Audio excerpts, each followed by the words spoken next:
Karl Sutton versus Eaton-Lees. The referee is Ray Dean.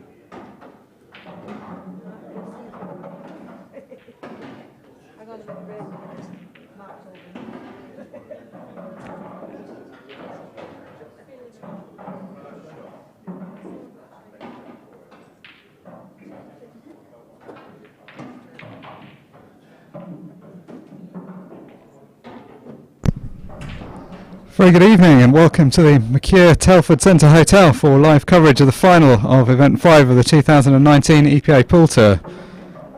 This is the moment we've all been waiting for. All these players have been playing since yesterday afternoon. Started out with over 100 players. We've played down now to the final two. Karl Sutton takes on Dan Eaton-Lees. Karl Sutton came through a comparatively straightforward semi-final earlier on this evening. Dan Eaton-Lees came through anything but a straightforward semi-final a moment ago, winning in the deciding frame when Phil Harrison went in off.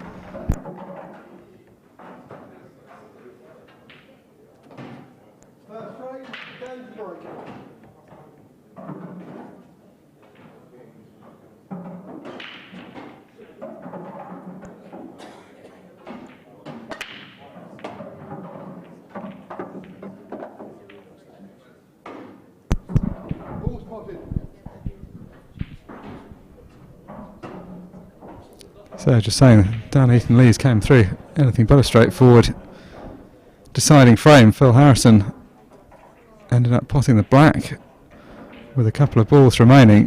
Heartbreaking end. It was fitting that that match had gone to a deciding frame, but very unfortunate end to it. Still, he absolutely merited being in that semi-final, and he absolutely merited getting to that deciding frame, so can have no complaints about that. His opponents had a couple of hours to rest. I was musing during the semi-finals whether that was a good thing or not to have the earlier semi-final, which means that you have about a 2-hour break before the final. Dan, by comparison, has only had about 10 minutes off, so he's straight back into it. Pros and cons clearly to both situations. One you're better rested, the other you're more warmed up.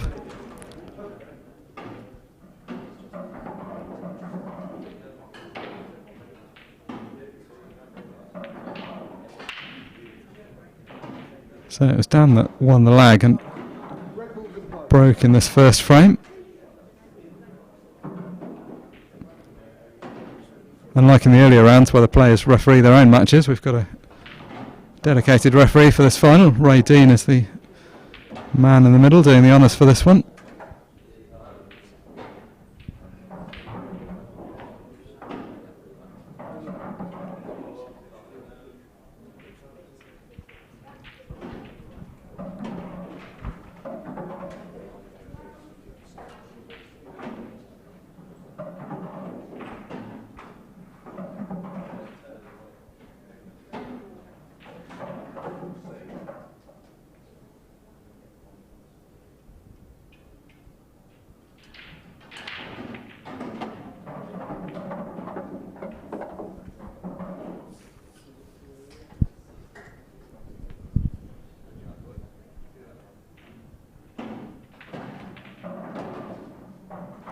Comparatively uncharted territory for Dan. This is his first tour final. Made a semi-final 2 events ago.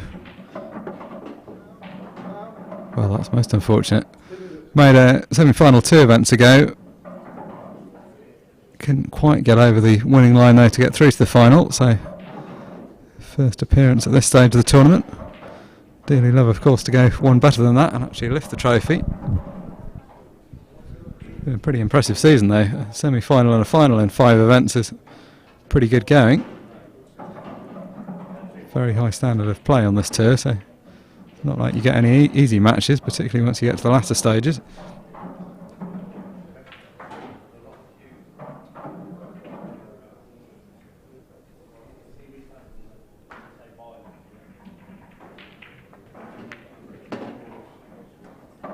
So with that slightly unfortunate foul there from Dan, Karl invited back to the table with 2 shots.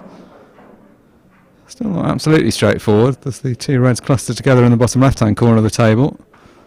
And this ball, which he looks like he's going to go after next, just above the middle pocket. Pretty tight angle though. Might look easy from here, but I don't know if he may just have been playing to set that up, or certainly playing in the knowledge that it was no bad thing to set it up. What he has done, which is important though, is leave a good angle in potting this ball to cannon into the cluster.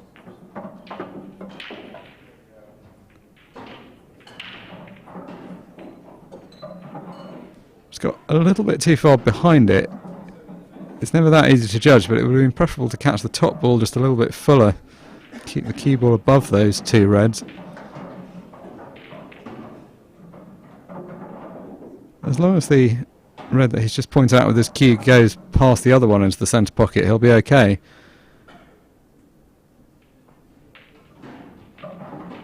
The way he's queuing up suggests there must be a reasonable amount of space. Well, forced it in off the far jaw. So, in prime position now.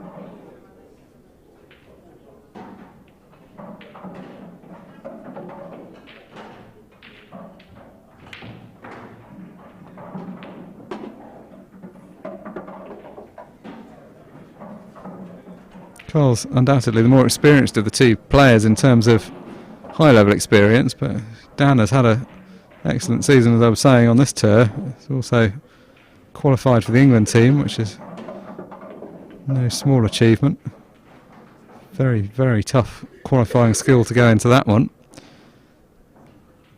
Karl Sutton has been a long-time member of the England team.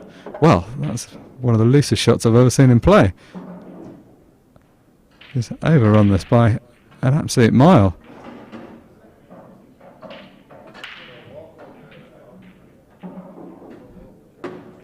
Great recovery shot though. Goodness me, that was a lot more difficult than it needed to be. Would have been much easier to have left that ball short than run so much further past it, but ultimately did the right thing, held himself together and potted the black, so it's Karl Sutton that leads by 1 frame to 0.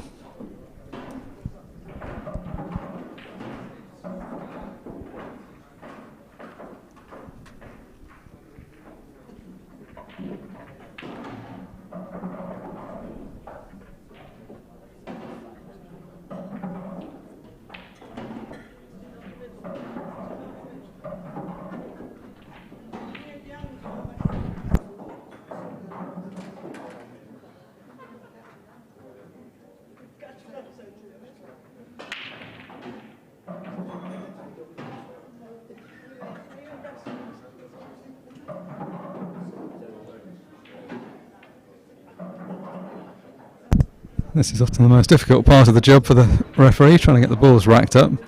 Somehow there's more pressure when you're the referee doing it. In the earlier rounds of the tournament we all do it ourselves, and we all have the same problem, that it's not always that easy to get the balls touching. But somehow when you're racking for yourself, you accept that if you haven't got it perfect, that's your issue. When you're the referee standing in front of everyone in the final, you feel that bit more pressure to get it absolutely right.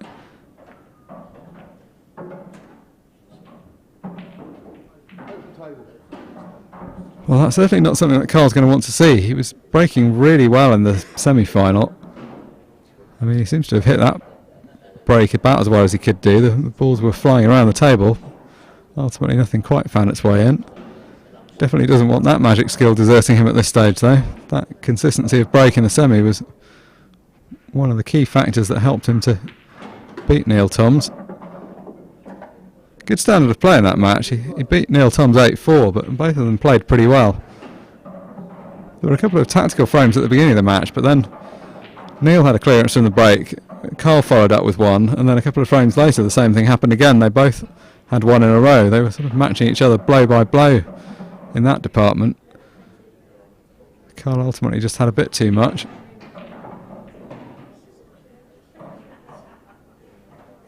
Slightly different player, his opponent in the final.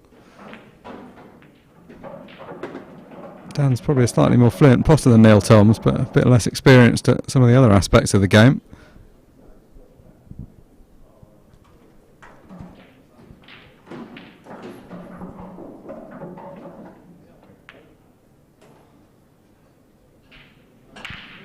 Funnily enough, that was the pocket that Dan was having a lot of trouble with in the latter stage of the semi-final.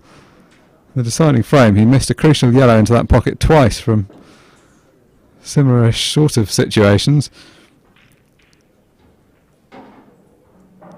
On that occasion, though, he got away with it.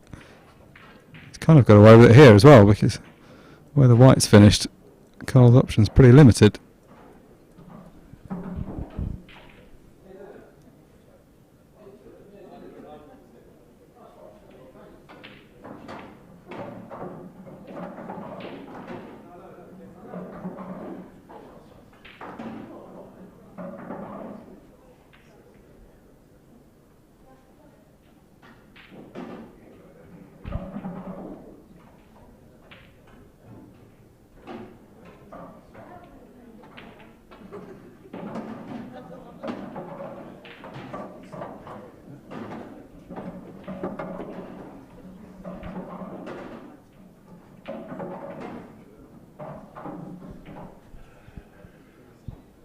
Well, this isn't proving a particularly easy opportunity for Karl, but looks like he may have fashioned a frame-winning chance now.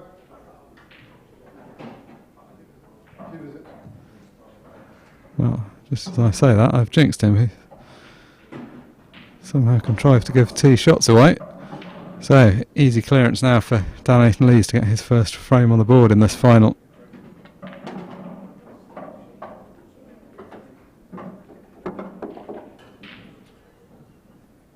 Very hard to imagine how he would need 2 shots, but he does in theory have the spare visit should he need it. Just a reminder that as well as this main tour event final, we've got some extended coverage tomorrow morning from the final, I guess we're calling the finals or the grand final of the Premier League. Over the course of the season we've had the Premier League played in a league format. We've had a kind of hybrid league and knockout format for this final event of the season. The 4 players that have made it through to the semi-final are Giuseppe D'Imperio, Adam Davis, Dylan Leary and Josh Kane. They'll be squaring off tomorrow morning, and then the winner of that match will be contesting the final at about midday tomorrow. There's also the Challenge tournament that's being played alongside this main tour event, down to the last 32 stage, which will be kicking off again first thing tomorrow morning. The man at the table, Dan Eaton-Lees, is in that Challenge last 32. He's having a good run in that tournament as well as this one, so potentially in position to do the double this weekend.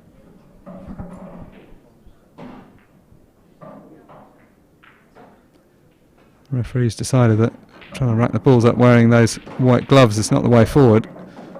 It's always been a tradition of pool and snooker referees to wear those white gloves, but most of them take the view that they're actually pretty slippery, although it's convention to do it, and in theory the rationale is that you then don't get anything on the balls and you can use them to clean the balls. They're actually not really the most suitable thing for the job, more just a quirk of history that we carry on using them. So Ray is sensibly taking them off to do the racking. So just a reminder of what I was saying about the schedule. The 2 Premier League matches at 10 and 12 o'clock tomorrow morning, and then the final of the Challenge event at 1:30. Meanwhile, back in this match, Dan Eaton-Lees to get us underway in frame 3.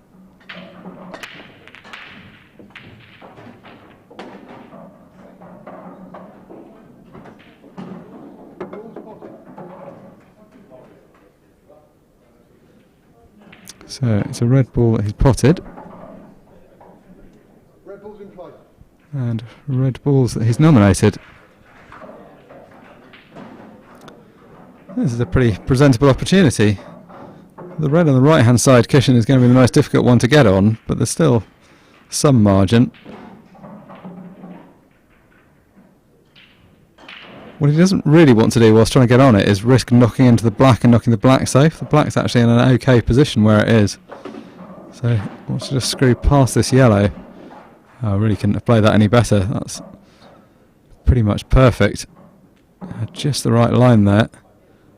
It's one of those shots where if you just misjudge it slightly, you just nudge into that yellow and perhaps knock the black safe.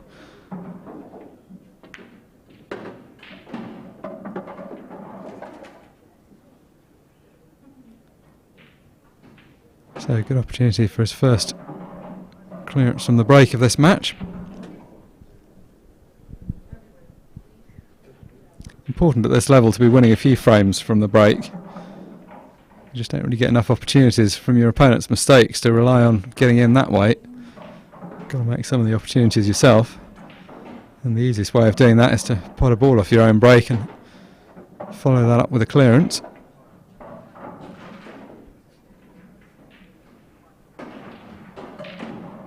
He's going to want to leave the ball right in the middle of the table till last, because that's going to be the easiest way to get on the black.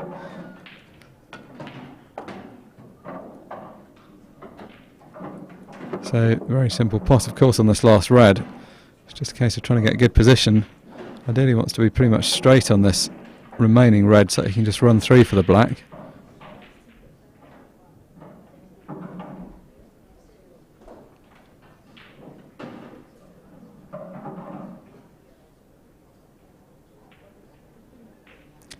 Don't think he's going to be able to get too close to the black. I think he would be better not taking any unnecessary risks.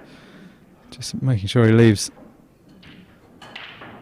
a good shot at the good straight shot at the last red is all he really needs to do. And actually, you see from the way he's played that, just what a good shot that was, because he actually had to play that with a lot of check side. Doesn't make the shot any easier to judge when you're playing with what is effectively the wrong side. You're kind of queuing inside the line of the shot.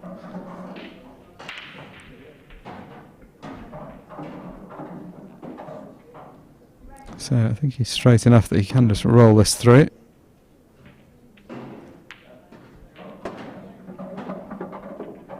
Made that look straightforward. Very makeable black this, although it's not a gimme. From this angle, he's going to pay attention to this. It's actually quite a tight cut into the middle pocket.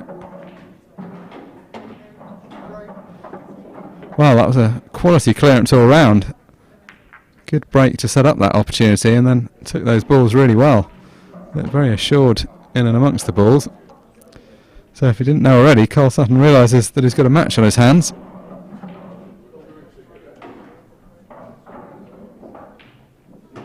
Shout out to our sponsors, Supreme Pool, who provide the excellent tables in use at this event. Strachan cloths and Aramis balls making up the playing conditions in use.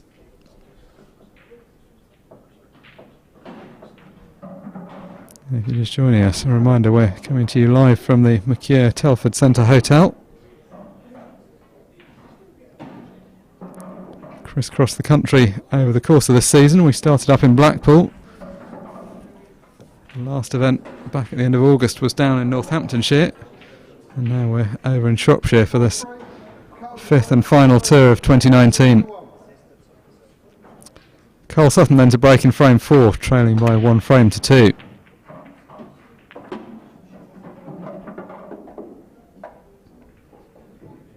Normal service resumed.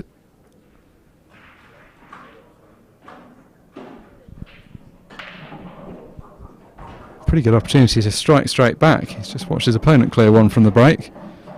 Couldn't really ask for a much better chance than the way these balls are positioned to do the same.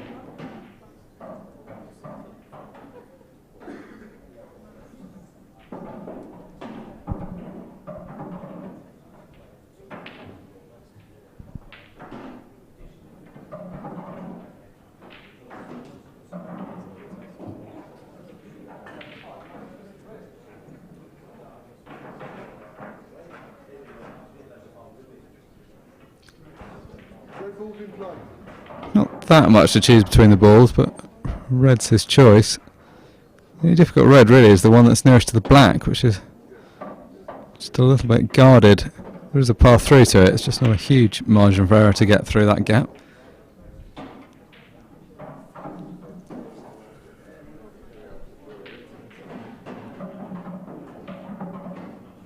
Looks like he's dropped on the bottom of the reds nearest the right centre pocket, which will in turn open up the path for the one immediately above it.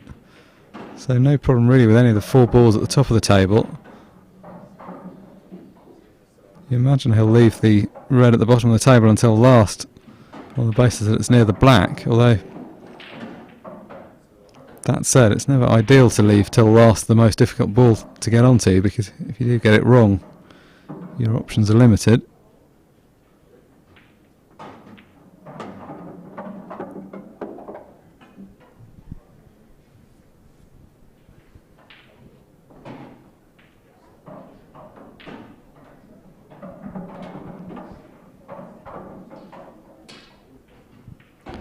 As well as the advantage of getting another frame on the board, the key thing to take into account here as well for Karl is that he wants to send out a message to his opponent that he can match him frame by frame, or ideally more than frame by frame. A little bit astray with that last positional shot. He was actually pretty lucky the way he ended up cannoning the red that the cue ball ran into.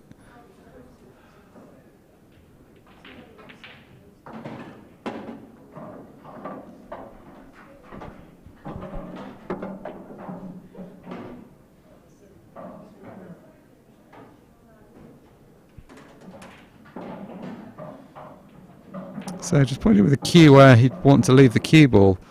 Seems like this would be the way to get onto it. You could consider playing a cannon to the black, but it's quite hard to get it right and you risk knocking the black safe, so I think just screwing past it is the sensible option.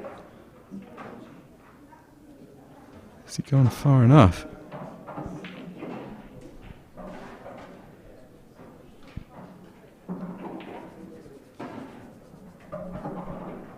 If he can see the red, this is ideal because he's pretty straight on it, so would have a straight shot on the black, but the way he's queuing up suggests that he can't quite see the potting angle to get it indirect, so look at whether he can skim the red off the yellow.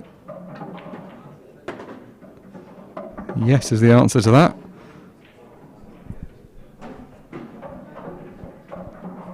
So, slightly tricky moment there as he slipped fractionally out of position but recovered the situation well. So it is two clearances from the break in a row. First from Dan, an immediate follow-up from Karl. And that clearance from the break levels the score at 2 frames apiece.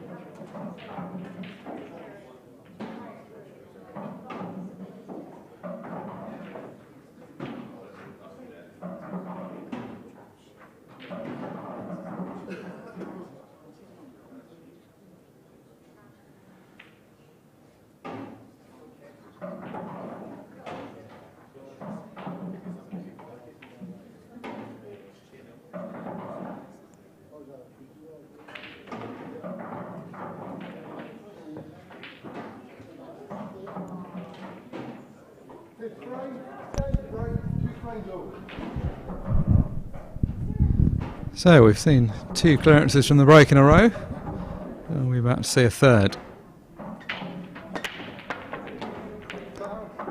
Well, unfortunately for Dan, no we're not, because he's potted the cue ball. Might very well see a clearance from his opponent though, because the balls have otherwise split out very well. Particularly frustrating to go in off when you've split the balls out well as well, because you've then got to sit there and watch your opponent clear up an opportunity that could have been yours.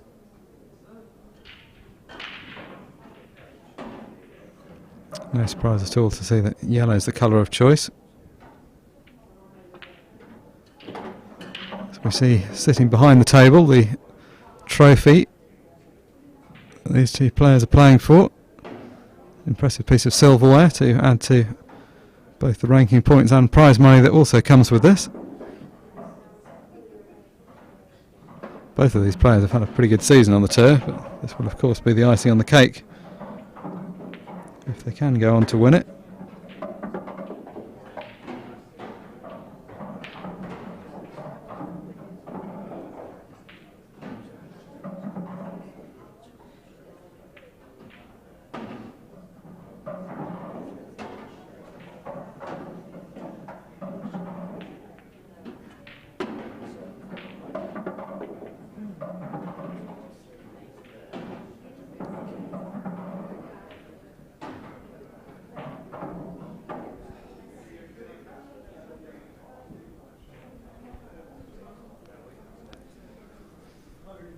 This has been a season of steady progression for Dan. He made the quarterfinals of the first event, the semi-finals of the third event, and now the finals of the fifth event.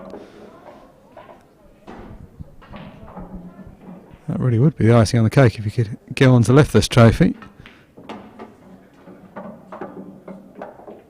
If he doesn't, that progression that he's currently on would suggest that he should win the second event of next season.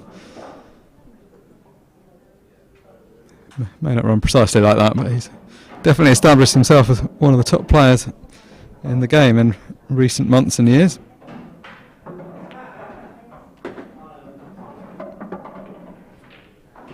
Meanwhile, his opponent is already well established as one of the greats of the game.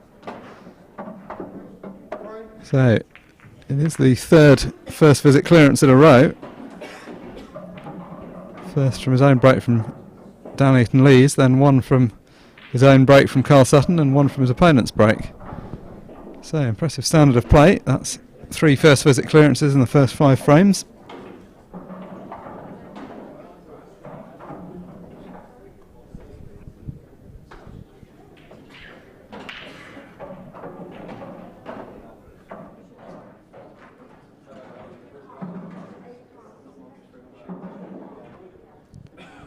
Looking at the tour rankings, actually,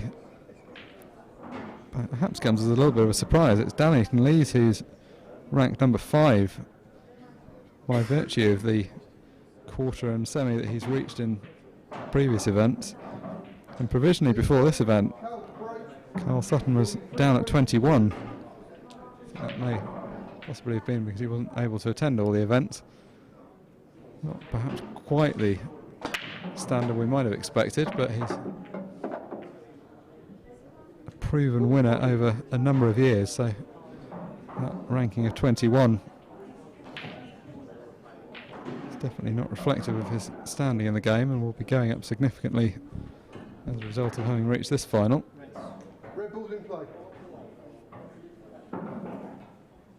Give a shout out to the top 2 players in the rankings, Adam Davis and Josh Kane. Neither of them have reached the semi-finals of the tour event this time round, but incredible seasons they've both had, and they've both reached the Premier League finals tomorrow, so ending their season the way they started it with some impressive runs of wins.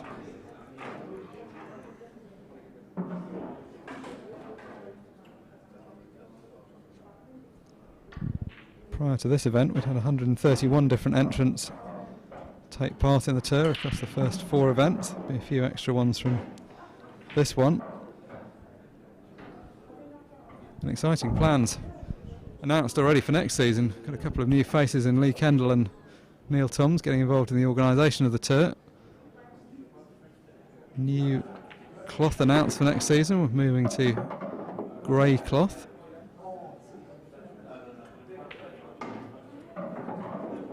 A few other innovations coming along. We've already seen the introduction this season of live scoring on tablets rather than the pen and paper approach which we'd used previously. That allows genuine live scoring on the internet rather than the manual step that was required previously of the tournament officials going around to collect the scores.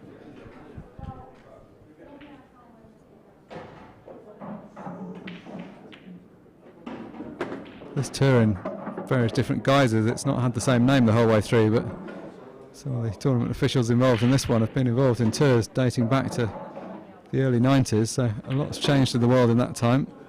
Good to see that the tour looking at ways of modernising. What hasn't changed though is the excellent quality of play. Well, I suppose in a sense it has changed. It's basically just got better and better over the years. The standard used to be pretty good, but now there's any number of people on the tour that can reel off numerous first visit clearances.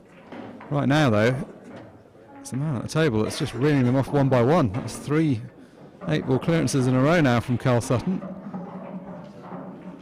If he wasn't playing him, his opponent would probably be enjoying watching, but sat in that chair, that's not too attractive a position to be in, where your opponent's reeling off one after another.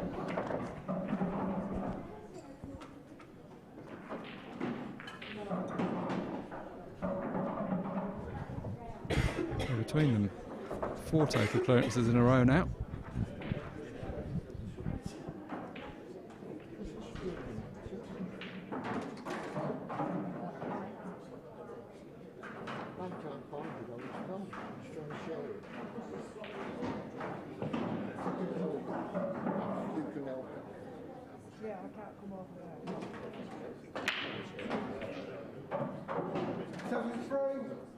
break, trailing 4 frames to 2.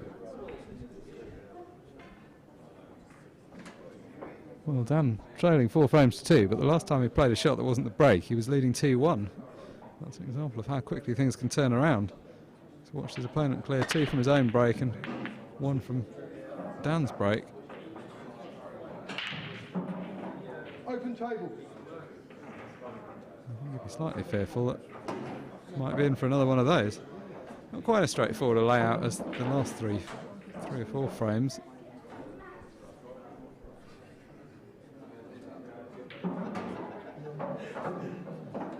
In particular, there's the red and the yellow right down the bottom end of the table, which aren't particularly accessible.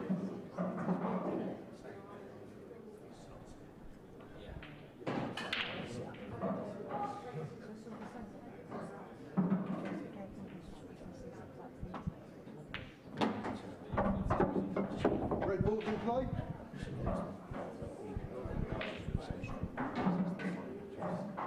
It's really all about what he does with that red that's tied up at the bottom of the table. That's the only one that you would feel would stand between him and yet another total clearance. Could potentially pot a ball to the bottom left and run into it from here.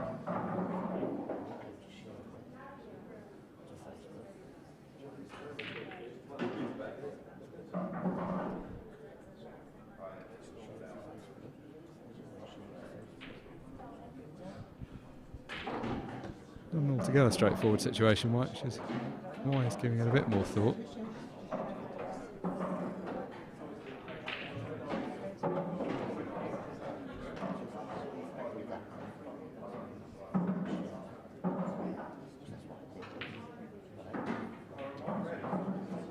So just considering how he might get on the furthest most ball to the left of the hand side of the table. So, does he want to run into the balls here? No, he doesn't. Maybe a bit thin. It looked like he could potentially have cut that ball that he hit into the bottom left and screwed across, but the fact he turned that down suggests that maybe it was a bit tighter than it seemed.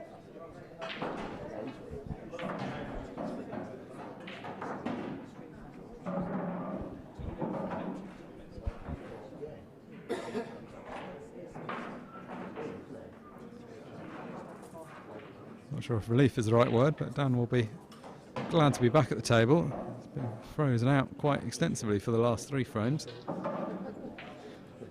He's not in a brilliant position here, but at least he's in this frame.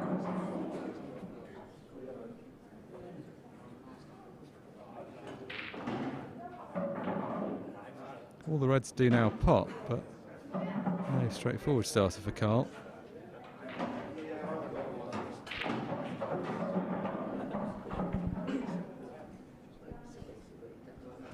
This is the only pot he can realistically take on, cutting this one to the left centre.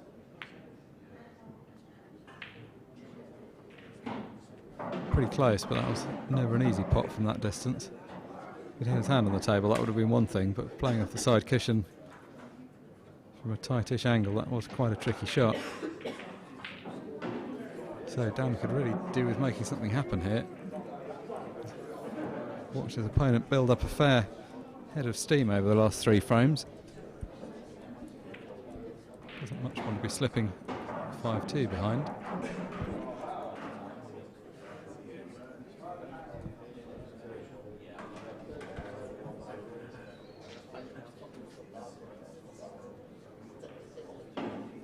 One thing that I've been particularly impressed by about Dan has been the level of composure. So we've taken everything that's come at him in his stride so far.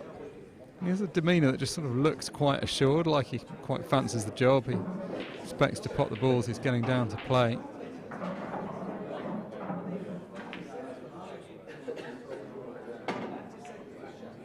Might seem like a fairly trivial thing, but just giving out the vibe that you look like you think you're going to win the match is actually quite an important skill. Just put a bit more pressure on your opponent. You sometimes see less experienced players perhaps showing a little bit too much emotion while they're playing. I think the risk of doing that is it just gives a bit too much confidence to your opponent.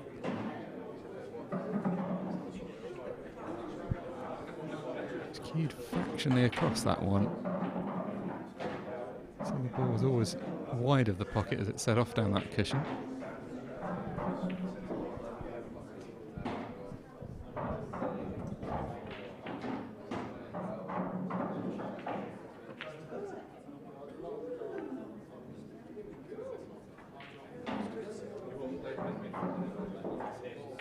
Well, I was trying to get that ball a little bit further over the pocket. He's kind of blocked access to that pocket a bit. Right now, though, it's Dan that you have to say is a slight favourite for this frame.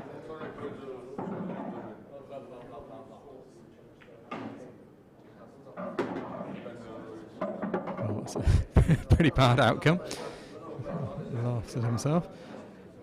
Very easily done that kind of thing. Particularly a shot like that where it looks pretty tight, you're thinking, well, there's no way I'm going to get the ball clean in through there to the point that it actually drops. That's how you hit it too well.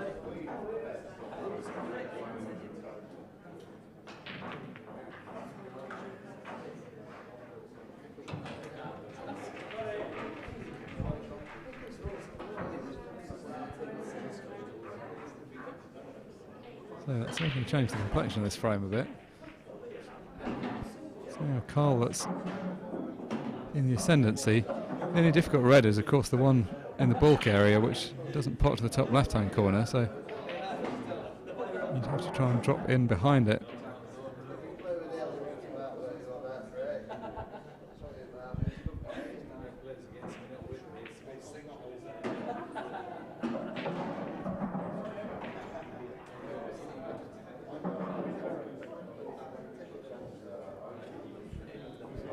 That's a nicely judged shot.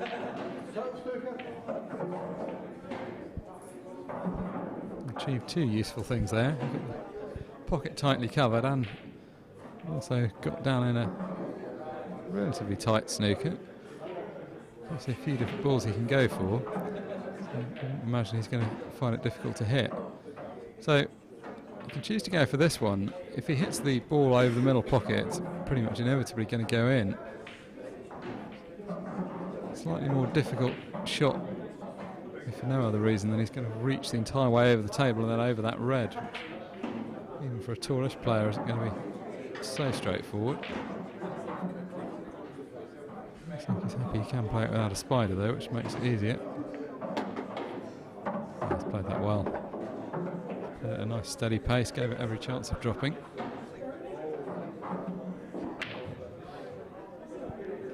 So what looked like a good snooker actually hasn't got Karl into the best of positions.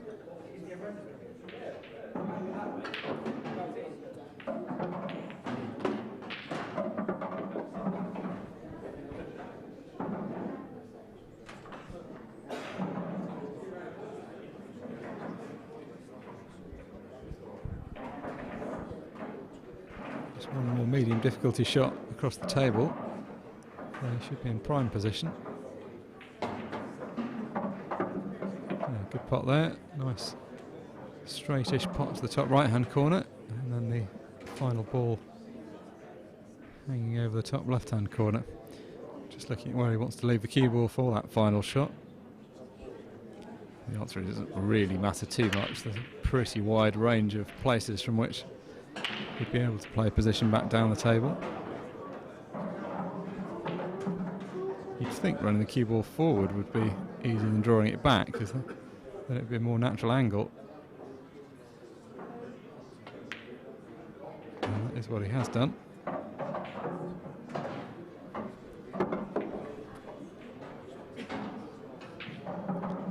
It's kind of shot he's pretty adept at. He's had a very good touch when playing these kind of medium pace screw shots. He couldn't hit that any better once again. Beautiful timing. Hardly hit that ball, but got exactly the reaction on it he needed. That's a good recovery from Dan Eaton-Lees. He's been frozen away from the table for a few frames. He's watched his opponent grow in confidence, showing that he's lost none of the quality that he's been bringing to the party. So within one frame again, Karl Sutton leads by 4 frames to 3.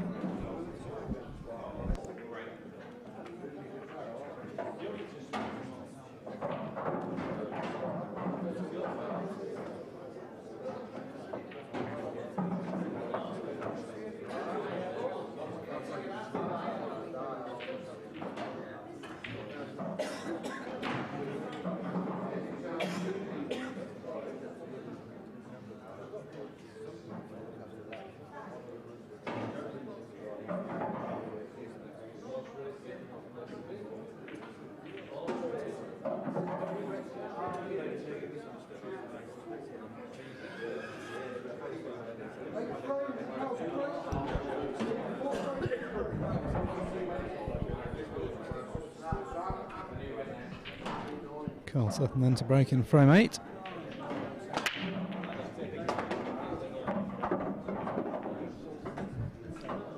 By his standards, that was a slightly ragged break. He just sheared off the right-hand side of the pack. Didn't hit it quite as straight as he usually does.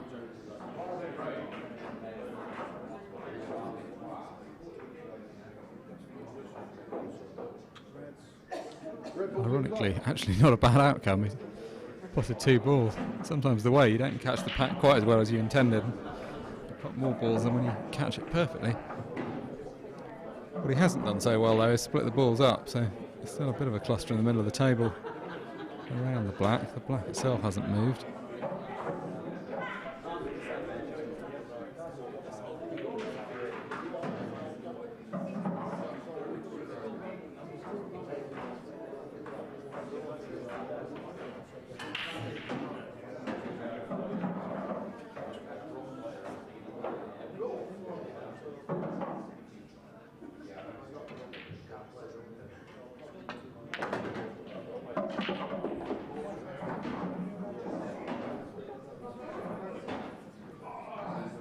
So red's the choice.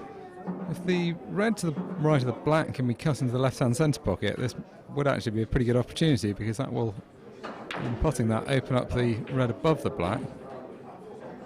If not, he's going to have to find some way to nudge gently into that cluster.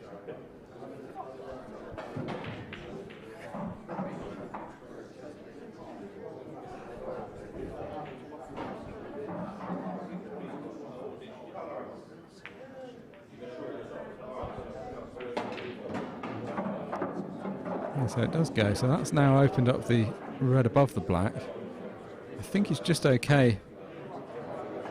Been slightly concerned for a moment that he'd knocked that yellow too far over the bottom left-hand corner, but I think there is still space for the red to go past it. Oh, how's his luck here though? Just playing a slow cannon off the black. He was just hoping that he'd just free up the black just that little bit.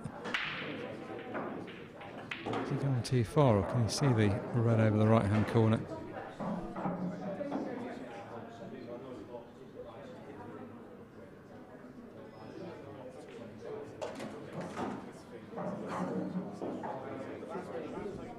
Oh, this is awkward. He's going to have to swerve round his own ball.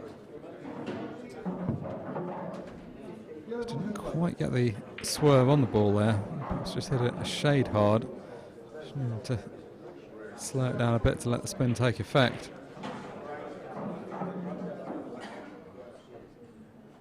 So it's one that slightly got away at this stage. His opponent isn't in a position to go for an immediate counter clearance, but he'll be able to try and work his way into the frame.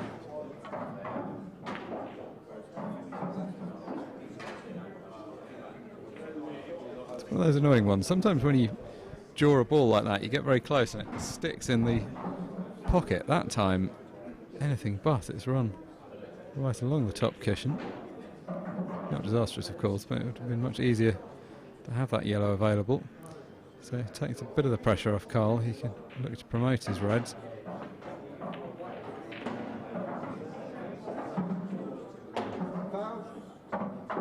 Well, slightly unfortunate turn of events there.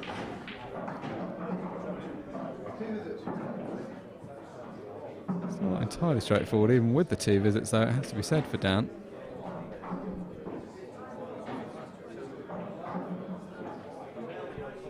A few different balls to think about.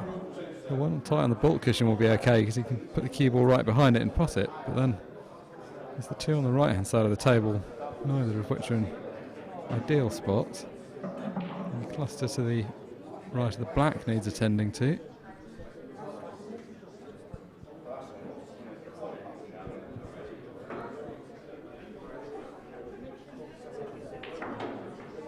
All of that said though, I'll be very happy to be back at the table with the 2 shots.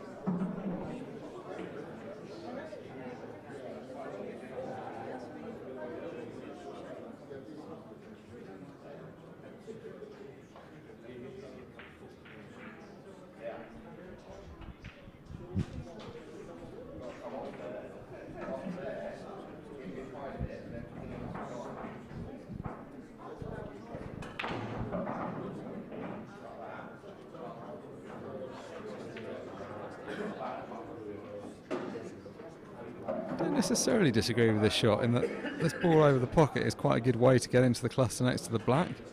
Would query though whether he might be better putting the one along the baulk cushion and just running the white into the position he's just put it, because it's not ideal to have to go back for that one on the baulk cushion later on.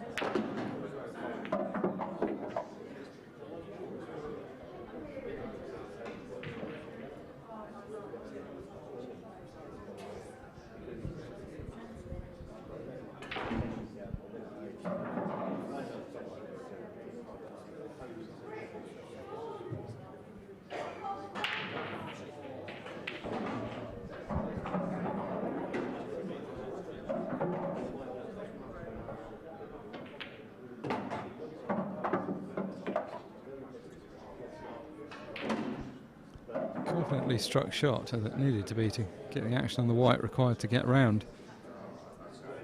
So now he can take the topmost of the two yellows that are clustered together. Don't know if the other one will pot to the bottom left after he's played this. I'm sure it will quite, but it's more open than it was. And almost the perfect cannon. If he'd caught that just slightly fuller, that would have been absolutely perfect. He'd have been in prime position. Still a bit to be done.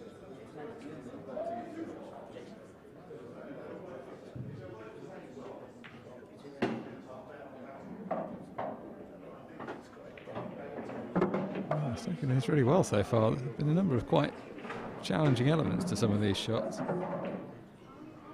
That pot that he's just played was by no means a gimme, and he's played it nicely to get down for the yellow that he's just potted.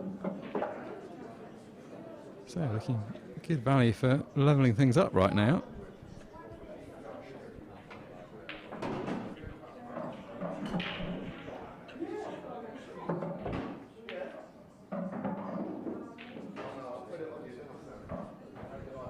Second visit.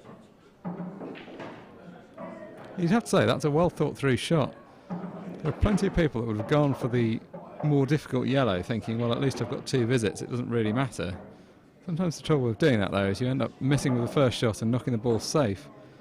What he's done here is basically guaranteed okay position. Trusted that he'd be okay potting that ball up the cushion as long as he got a bit closer to it. He's taken these balls well. Just looking at whether the black goes through the gap of those two reds. It's not the end of the world if it doesn't. There are still three other pockets. Well, I guess five other pockets that he could land on.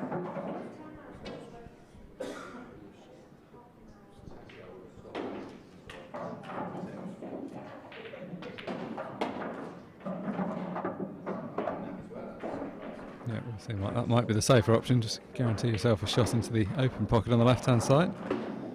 So black down to complete a quality clearance from Dan Eaton-Lees. Scores now level at 4 apiece.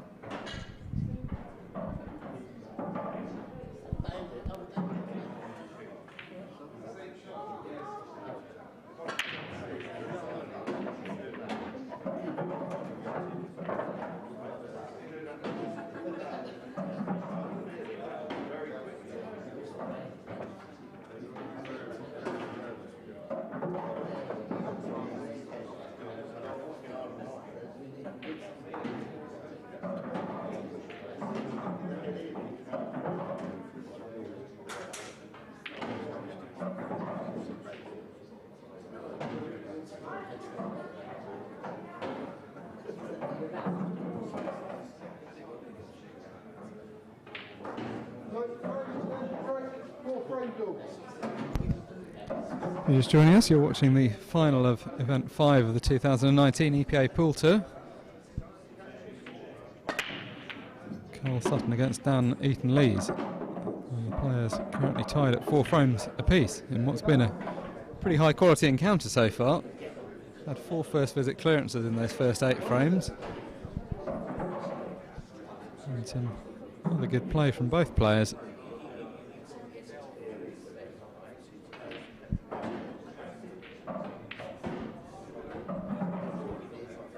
Slightly lost the white there though, so turning over the table to his opponent. That's something that's proved pretty costly so far in this match. Karl's been responsible for 3 of the first visit clearances, so don't need too many chances from these positions.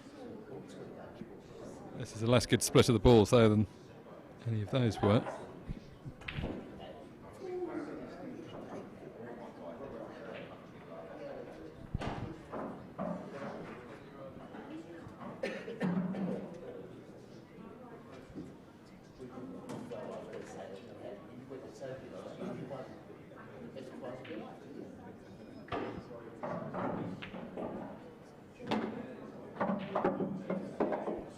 Red balls in play.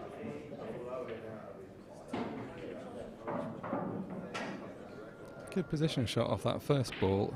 I think he can take the ball above the black and hold position. Can certainly run through for choice of ball to the right corner pocket. Ideally, if he could, I think he can play a plant.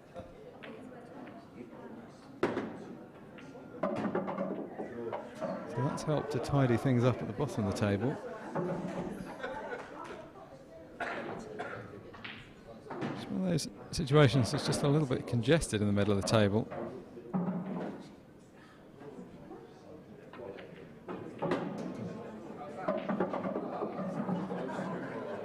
Well thought through cannon. Some people there would have tried to screw round that ball.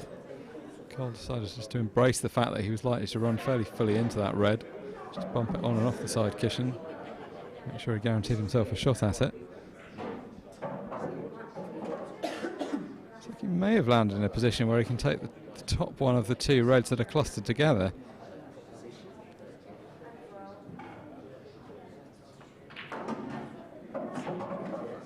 Coming around to look at whether in doing so he would free up the bottom of the 2.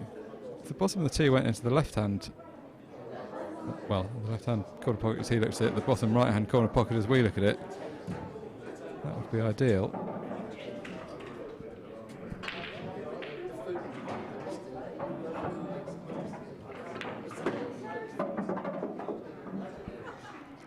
So concluded that it wasn't quite open enough, which is why he had to play that cannon. It's not turned out great.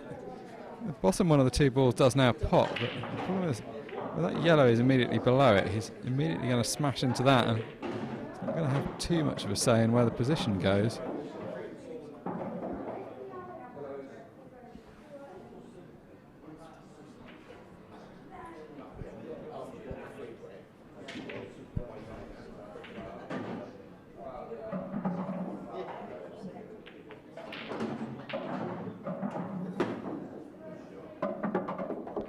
Well, I think his body language gives you the answer as to whether or not he intended to pot that. Clearly playing to cover the pocket. He's now got himself into a bit of trouble because, as is so often the case when you get in first, he's opened the balls up.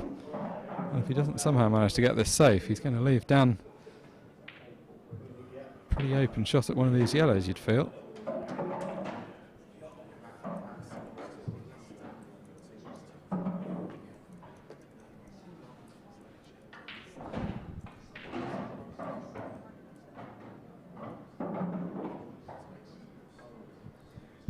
High degree of difficulty, the shot that he's currently looking at.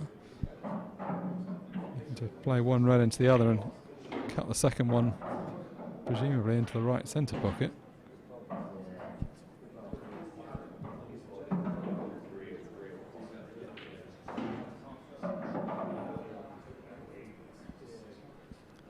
Not the kind of shot you're ever rushing to take on, but then options pretty limited from where he currently is. There are a number of difficulties with this shot. The first is picking out the right angle. The second is injecting enough pace into the ball that you get the second ball to the pocket. Well, that really is a very good effort. He's pushed it onto the far jaw, but to get as close as that from the position he was in was pretty well judged.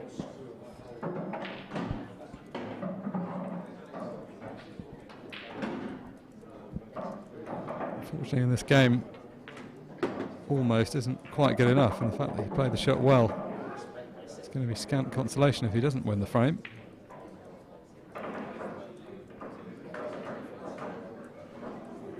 Slightly overcooked that positional shot. He could have done without the cue ball getting as close to the black as it has.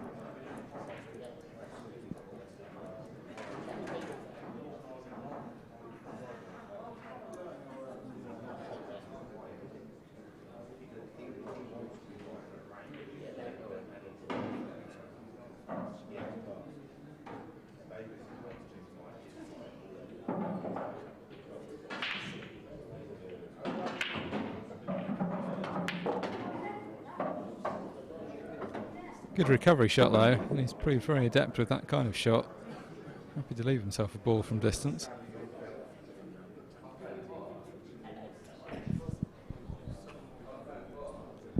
Find out in a moment what his intentions are for the yellow that's furthest right on the table.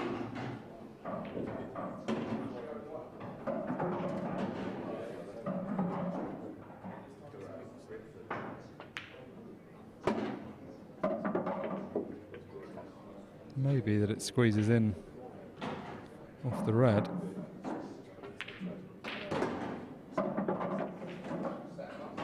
The way he's played this, you assume that must be the case.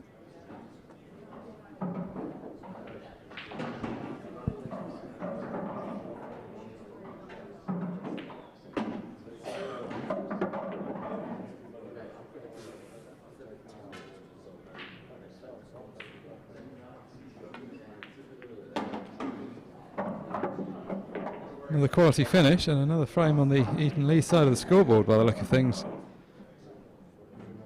Not so many minutes ago he was 5-2 down, 4-2 down I should say. He's now 5-4 up.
Well, he went 4-2 up with the 3 consecutive clearances from the break. He quite fancied Karl to run away with this match, but his opponents had something to say about that. He's fought back strongly to the point where Karl is now a frame behind.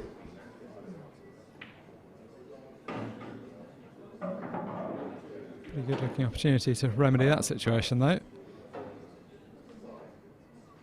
He's resumed his run of quality breaking from earlier on. A few balls a bit close to the left hand side cushion maybe. It's a little bit of congestion, but broadly this is a decent opportunity.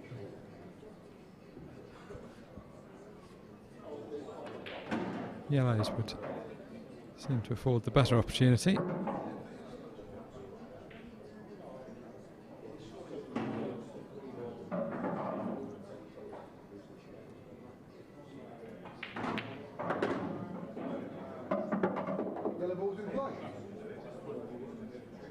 Well, as long as he can see this ball to pot it bottom left, that's a good opening shot. That ball immediately below the cue ball is one of the more difficult ones to get onto, so if he could get that out of the way now, that would certainly help the cause.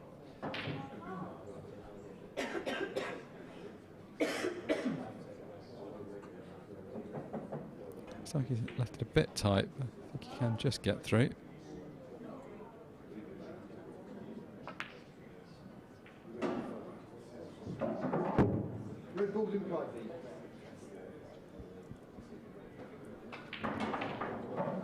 Just concerned that he couldn't quite see enough of it, just tried to pinch a bit too much of the pocket.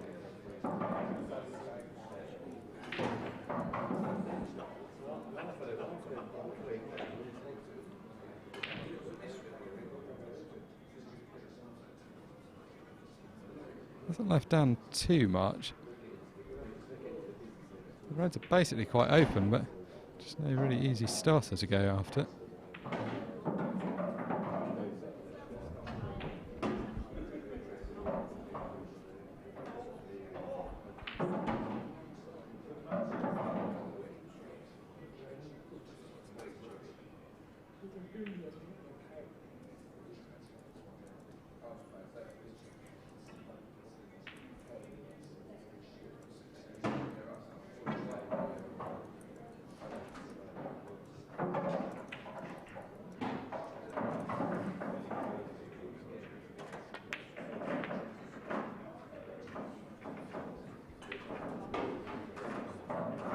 A little unlucky there, he actually got quite close to getting that pocket covered, but one of those ones where the ball's kind of bounced out of the way in an awkward way, and it's actually looking like he might have two balls almost covering that pocket.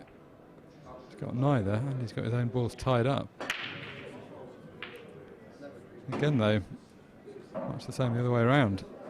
The one saving grace is not really having left any easy starting shot.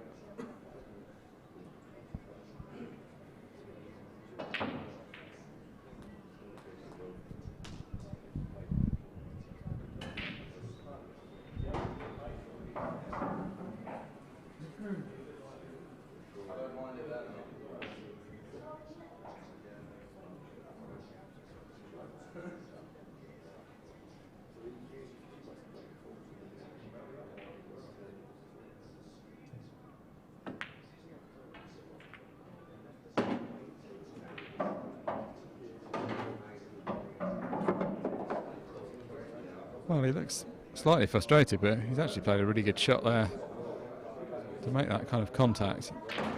Maybe he didn't want it to go in, but he can still cover the pocket again with this one.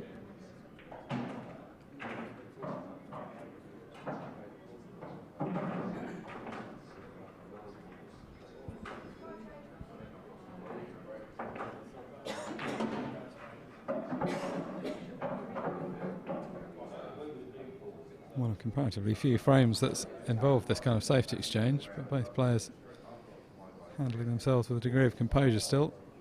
Both understand that sometimes you've got to slow things down and just tighten up the position. You can't go for clearance every time.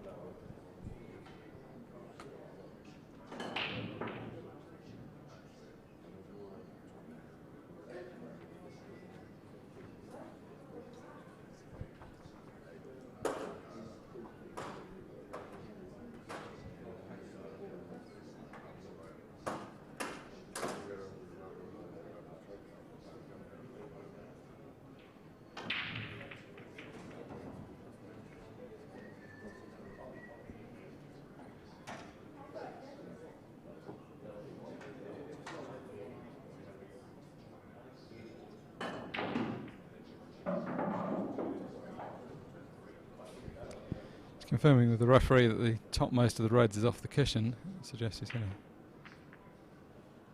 Well, suggests he's going to play into it pretty slowly. It didn't actually really matter because the white also hit a cushion.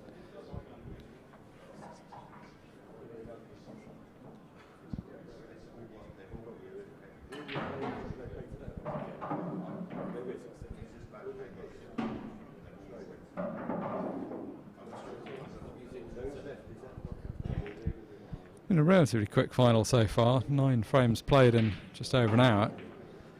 This frame looks like it might slightly slow that average down.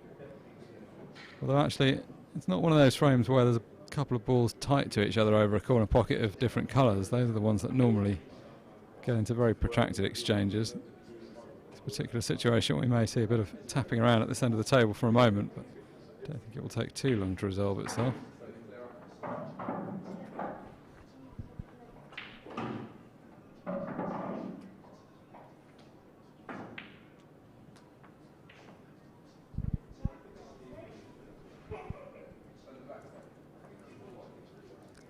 Referee just confirming that the ball is not touching.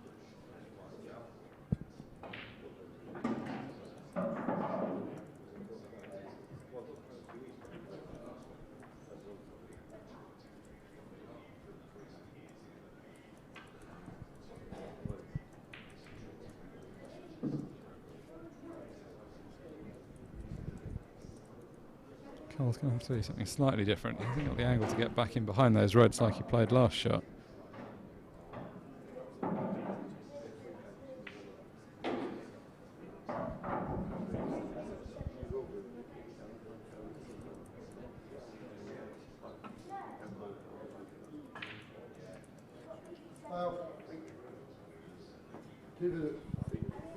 Well, that was a relatively exotic shot, playing with a lot of side to try and come off the cushion, come back and promote that ball over the pocket. You can see what he was thinking, but it was hard to get perfect.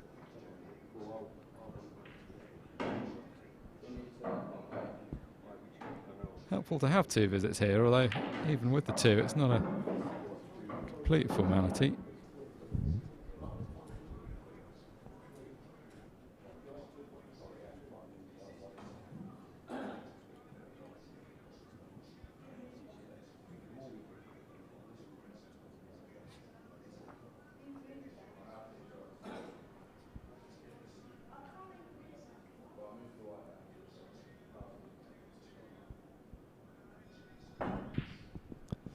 If you can put this long one down the left-hand side cushion straight away and keep the 2 visits, that would be very helpful.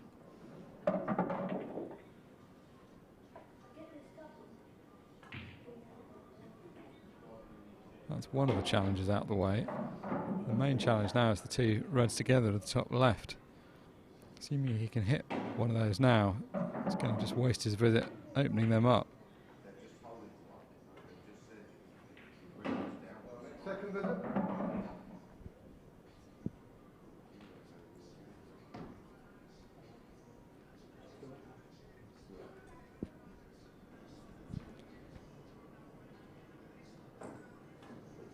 There's a nice position now.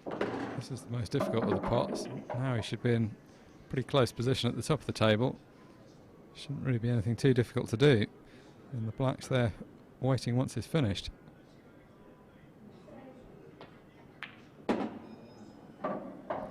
We always say pool's a game of momentum, and right now the momentum is swinging the way of Dan. Karl had that real purple patch in the middle of the match where he had the 3 first visit clearances. Since then he's watched his opponent win the next 3 frames and potentially the next 4 if these 2 balls disappear. It's been a good quality final. It's not been that either player has been throwing away opportunities. They've generally both been taking the chances presented to them. Bit close to this black than he needed to, but no problem still. So black safely down, and that's 4 frames in a row for Dan.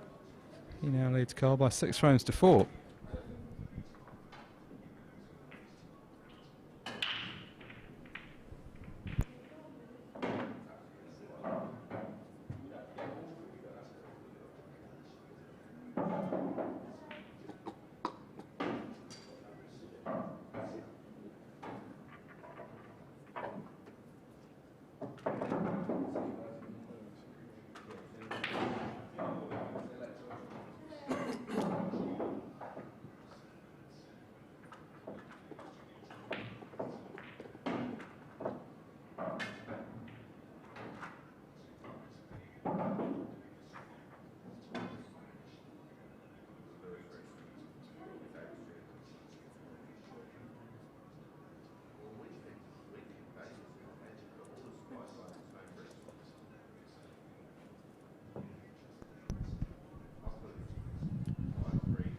So 10 of a possible 15 frames played already, and it's the man that's stepping up to the table to break that's won 6 out of those. 8 frames required to win the title, so Dan needs 2 more and his opponent needs 4 more. Open table.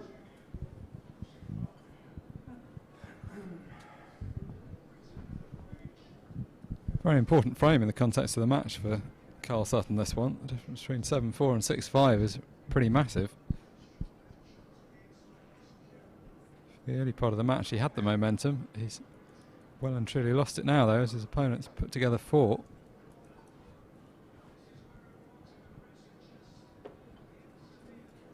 Been there plenty of times though, he won't be fazed by this situation. He knows these things can happen. Crucially, he hasn't done too much wrong. If he'd have missed a hatful of chances in those 4 frames, it'd be a bit more difficult to put it out of his mind, but he has had some chances. On the whole though, it's been decent play from his opponent that set up the situations.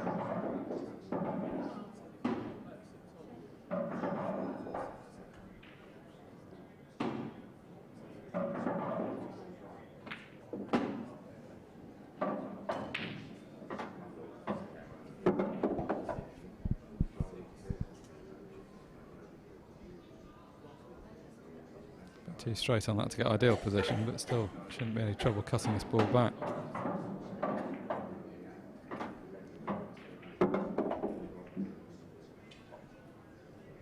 think that's okay. It's not how he played it. He obviously wasn't intending to need to take this ball to the corner pocket, but I think if nothing else, he's got the ball that's closest to the cue ball could be played top left. That would help him get back in prime position.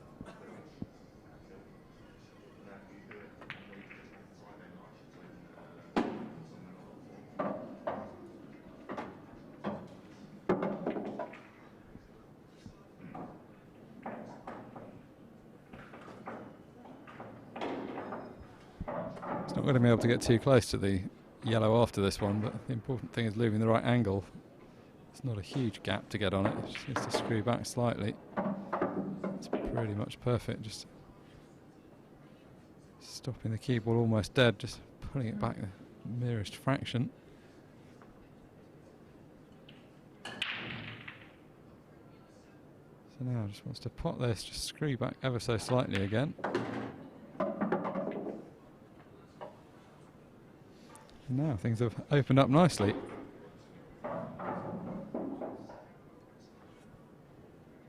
The key shot there is the one he'd just played, just opened things up. I had it look quite congested at this end of the table, suddenly is wide open.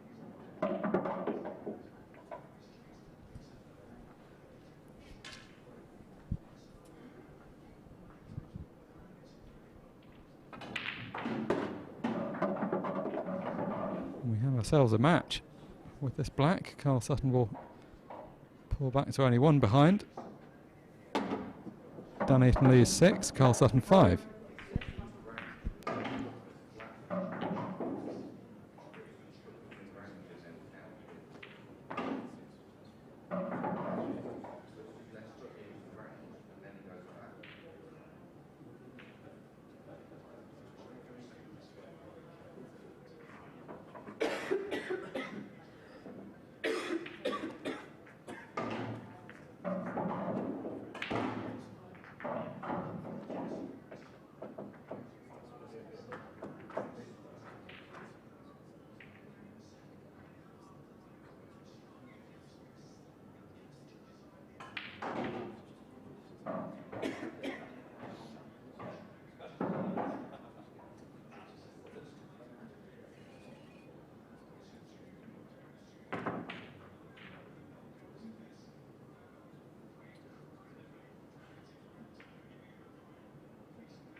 Frame, comes break, trailing 5 frames to 6.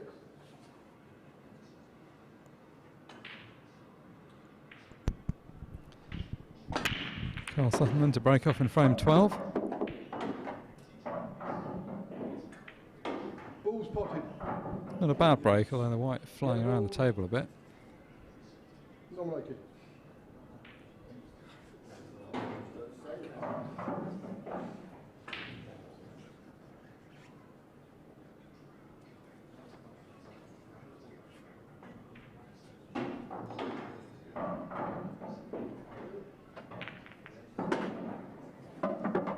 Yellow ball's in play.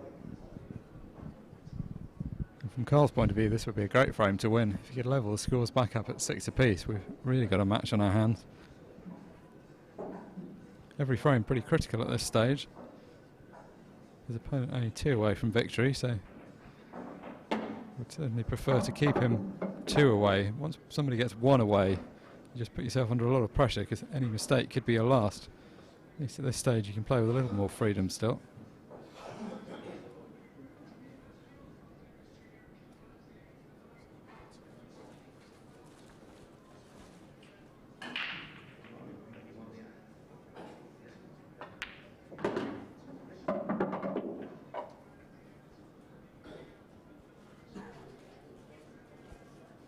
And this is looking pretty promising. He's effectively got the frame unlocked now. All the balls at the top of the table are in open position, so just drop this one down the right hand side cushion, screw across. Should be good for the clearance.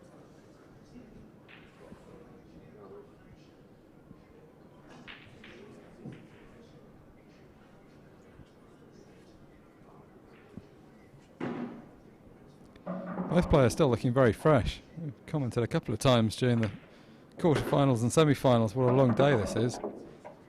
Both of these players started playing at 9 o'clock this morning and have been playing pretty much non-stop ever since.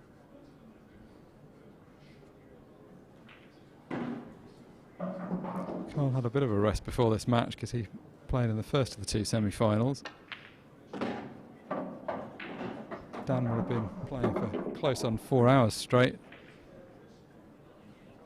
just from the semi and the final, and then he's had a full day of it. Played down from the last 32 first thing this morning.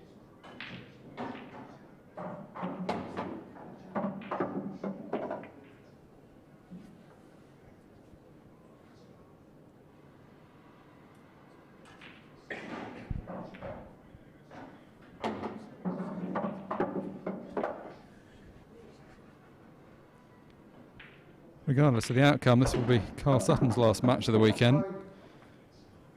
Not the last for Dan though, he's still in the challenge competition. That plays down from the last 32 tomorrow morning. So the prospect of doing the double, which is something that very few people have achieved, so that's added incentive on him to do well here, although right now this is the only thing that will be on his mind.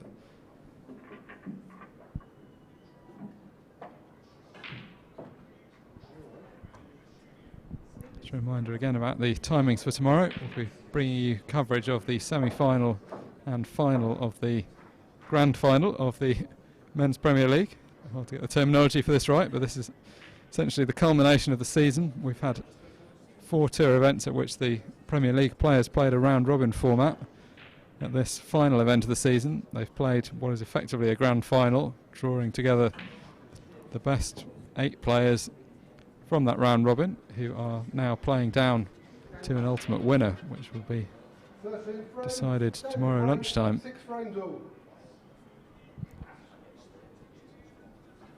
Back in this game, the score's tantalisingly tied at 6 apiece as Eaton-Lees breaks off in frame 13.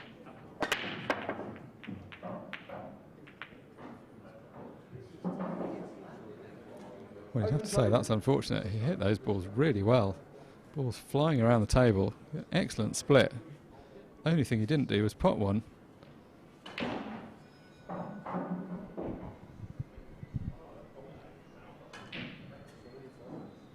And this match so far has been the tale of momentum swinging back and forth. We saw 2 frames in a row from Dan at the beginning, followed by 3 from Karl, then 4 from Dan. And now Karl is back on a 2-frame winning streak.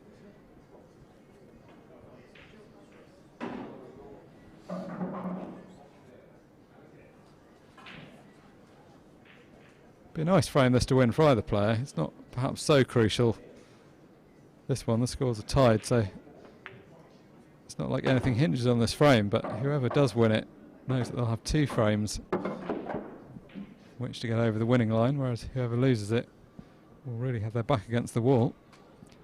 Either way, having started out as a best of 15, we're now down to a best of 3. So this is where the pressure really intensifies. Neither of these players is going to have a simple run to the finishing line. Whoever wins is going to have to do it the hard way.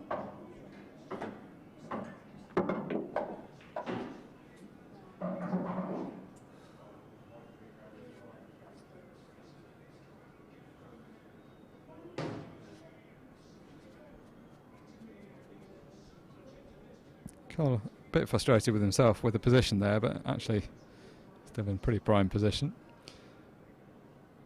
We saw Dan play a shot like this in his semi-final. He hit like a dream. It's so well. These are difficult shots though. Oh, Karl's hit it equally as well. That's a tap of appreciation from his opponent. It's hard to overstate just how difficult those shots are when the cue balls, or when the object ball is just slightly off the cushion. Just so hard to get the angle right. And having played that excellent shot, Karl is in pretty good position. Been slightly easier if he could have taken the red below the black first, but quite a lot of angle on that, so not sure that's going to be the way he wants to go about it. So just the one more decent positional shot required to seal this frame. Just making absolutely sure that his shirt isn't hanging out, because he could foul the yellow that he's leaning over. In fact, even though it doesn't quite show there, that red evidently goes to the middle pocket. Makes it easier. I was thinking maybe he had to play up to try and play it back for the corner, but this is much easier from where he is, so have natural position onto the black.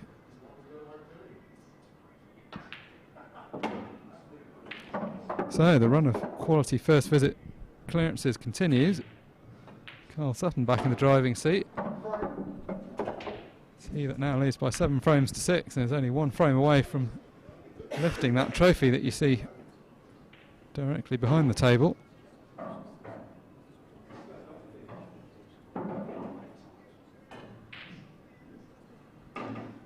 The fact that these players have managed to get through 13 frames in less than an hour and a half is a reflection of the quality of play.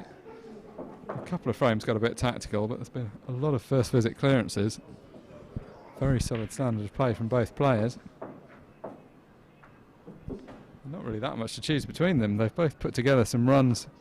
Karl's had 2 runs of 3 frames in a row, and Dan's had a 4-pack of frames.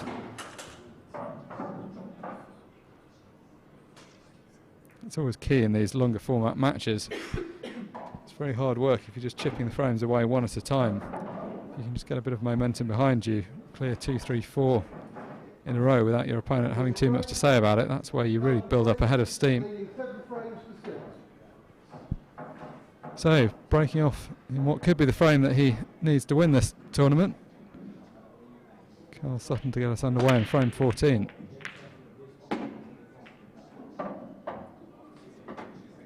Ball's pocket.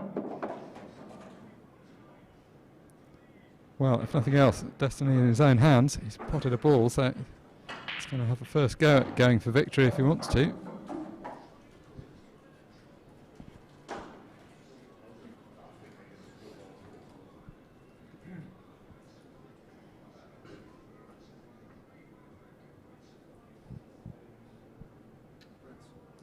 Red ball's nominated. So red ball's his choice.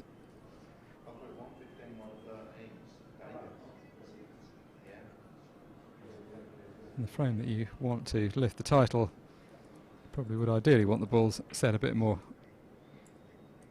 straightforwardly than this, but they're certainly not bad. Red ball's in the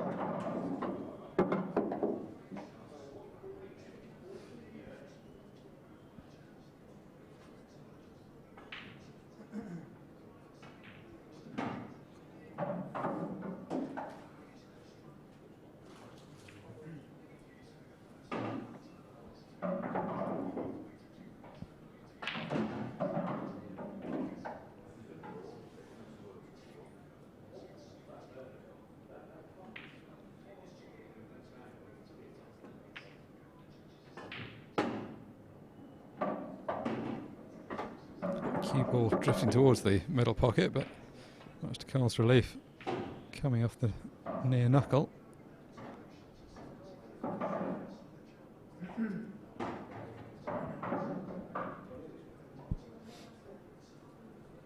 Effectively got 1 frame in hand, being the 1 frame ahead at this juncture, but would dearly love to get the match wrapped up here. It's going to be his opponent's break in the deciding frame if they do go to a decider. So doesn't want to be trusting to being gifted an opportunity, would much rather take it where it's hit.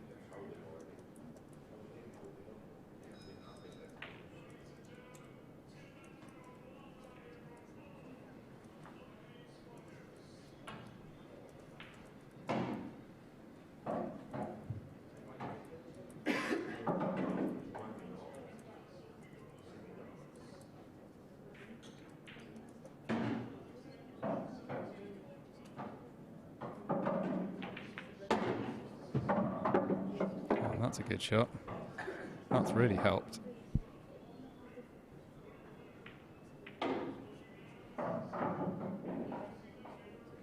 He's always going to be able to get on the ball on the right hand side cushion, but getting that yellow out of the way has just made it a whole lot more open.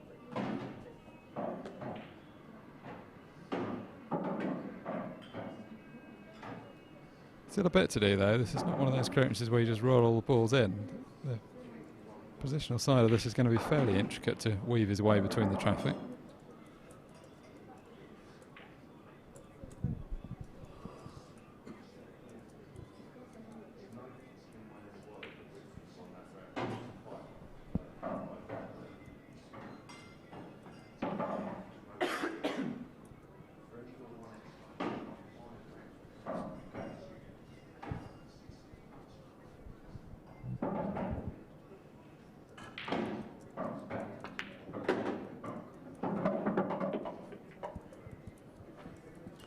He played that in a positive way.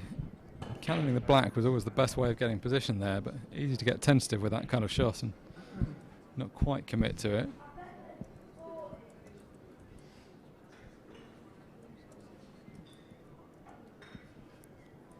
More of the same needed though. A couple more positional shots required.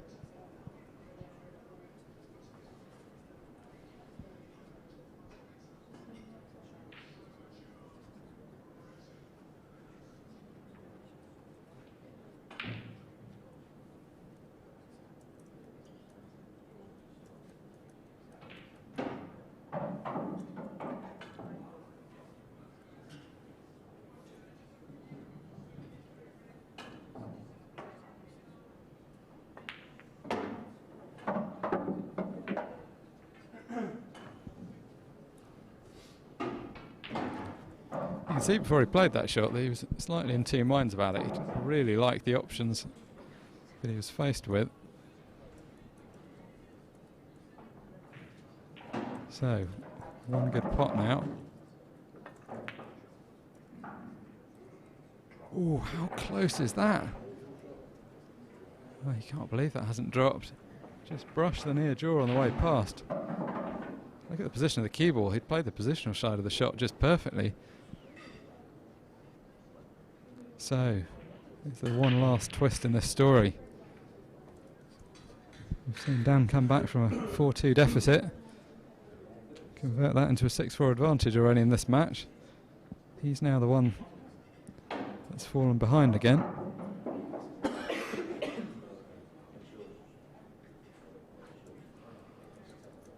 Playing to see what the difficult ball is. It's the one nearest to the baulk cushion, which is obstructed from its most obvious pocket. Well,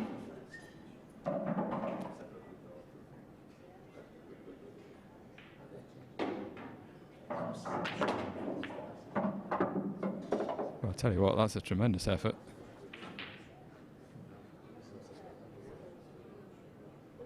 Pretty adventurous shot from the angle he was going into that to try and move that ball. Had to hit it really well to get enough backspin on the cue ball that it bit quickly enough. So easy to play that kind of shot too hard and the cue ball kind of goes sideways before it pulls back. Cued that beautifully. It's going to have to play containing safety now though.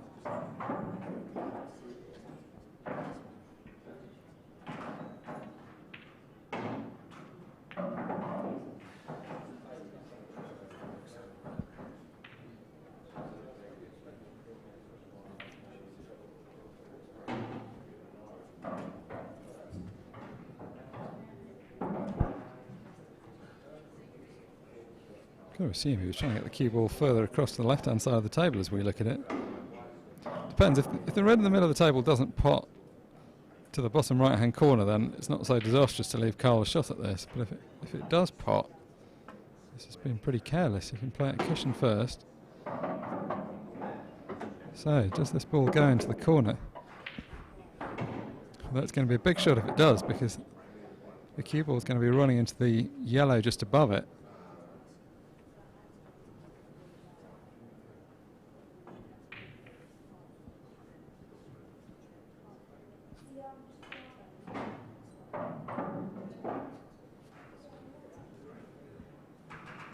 This is a big shot to set up the potential tour win.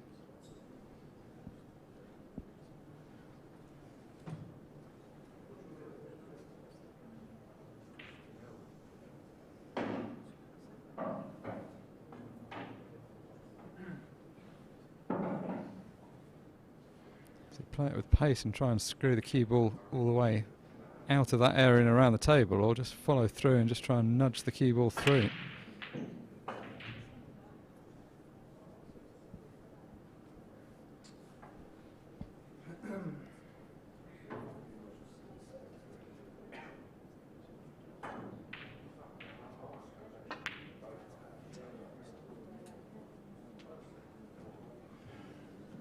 Well, played what was probably the percentage shot of not trying anything too adventurous with position. Just trying to screw the white out and leave some kind of shot at the black. You can see the outcome though. All the yellows in fairly straightforward possible positions. So in 6 shots time we could very well be off to a deciding frame. And if he does go on to win this tournament, he's definitely going to do it the hard way. Well, they're both going to do it the hard way, I suppose, because they're going to win the deciding frame here. But Dan Eaton-Lees in particular has already come through one decider in the semi-finals.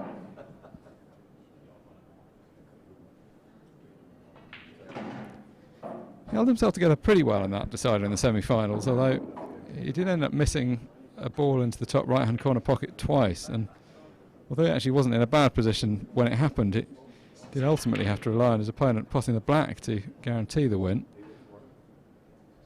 Don't think that situation is going to arise here, so going to need to do the potting himself if he wants to get to that decider.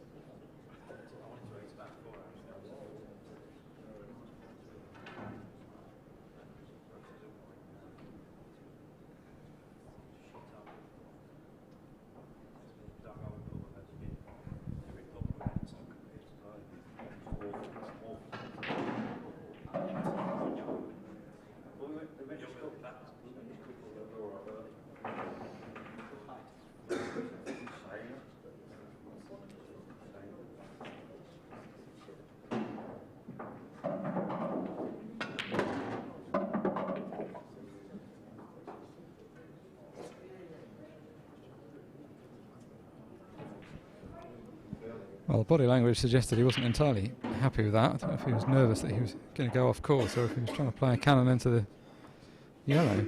You'd think he was probably trying to screw around in broadly the area that he was. It seems unlikely you'd want to play a cannon at that kind of pace.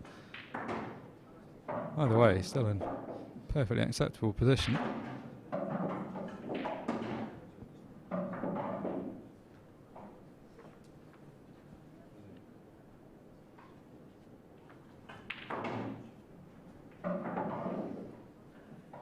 Funny position sitting in your chair watching this, because in a sense there's no pressure on you, you're not the one having to do any of this, but just living every shot, just willing your, well, I don't mean this in a negative way, but effectively willing your opponent to miss.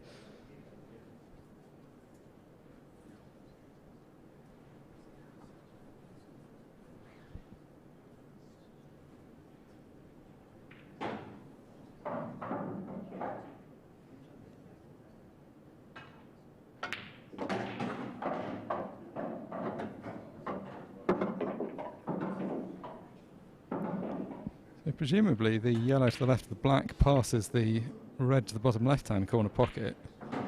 The way he's played this would suggest that he's intending to roll this ball into the right centre and then leave himself that shot last.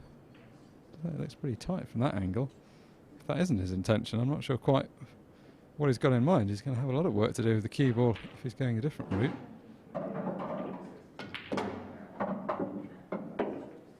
And he is going a different route, and he's played this exceptionally well. He's even getting that nourishment from his opponent. Couldn't play that positional shot any better.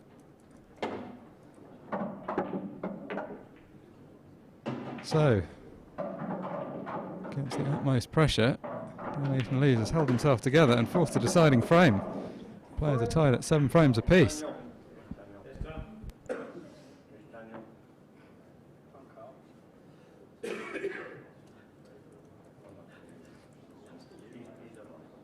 Yes, Karl.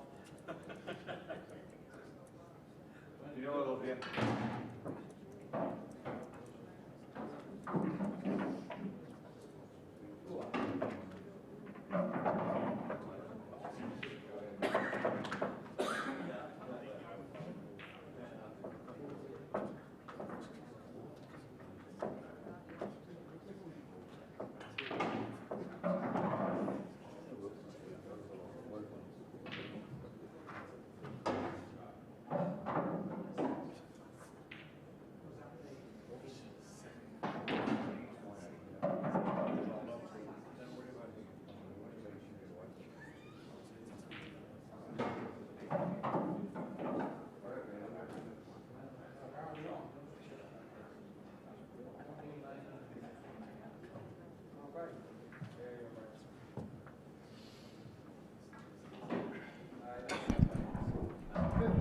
And final frame.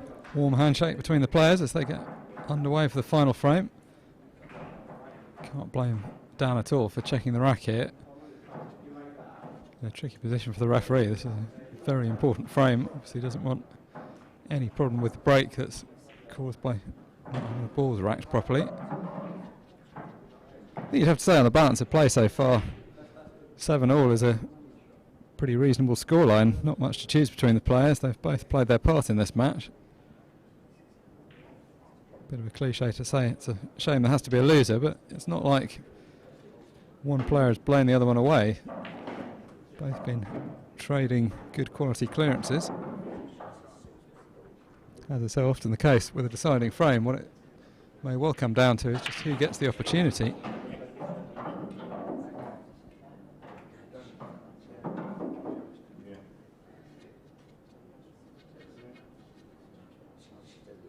So all the eyes right now on the referee, Ray Dean, doing his best to get these balls racked up properly.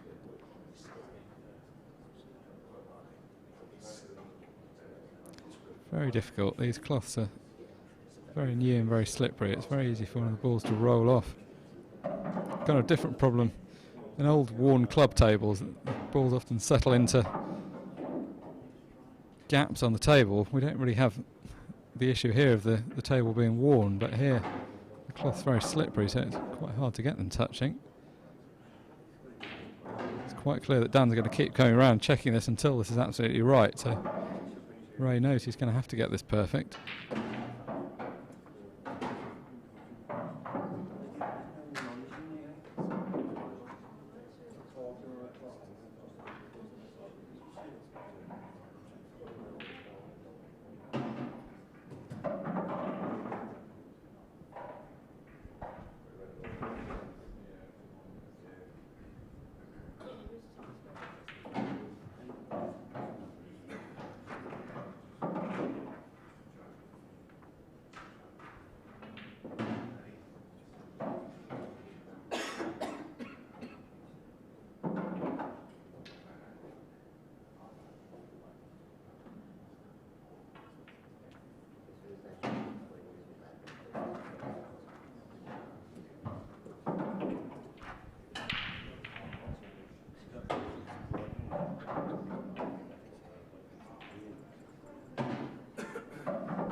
So, the referee's happy, the player's happy. Stand by for 15 for the final what is going to be the most important break of down Eaton-Lees weekend. The deciding frame of the final tour event of the 2019 season, down Eaton-Lees to break.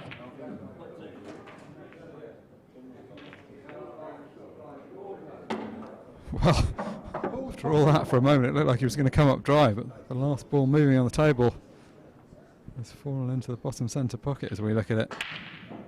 Yellow ball's in play. Red ball's in play.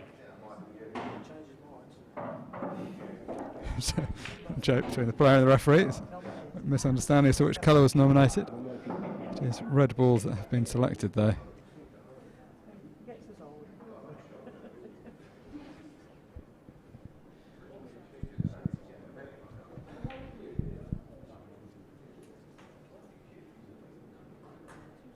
Karl Sutton had the first opportunity. He went 7-6 up and looked to be in pretty good shape in the last frame. Ultimately that one got away from him, so it's Dan that gets the first go in this frame.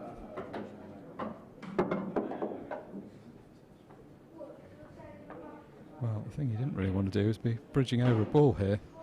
Actually played a couple of these shots already and looked pretty impressive keying over a ball. He made it look like the ball wasn't there, but really this does add quite an extra degree of pressure. A shot that would be completely unmissable with your hand on the table. When you're a little bit nervous, you can just flick a bit of side on the ball, not quite key through it.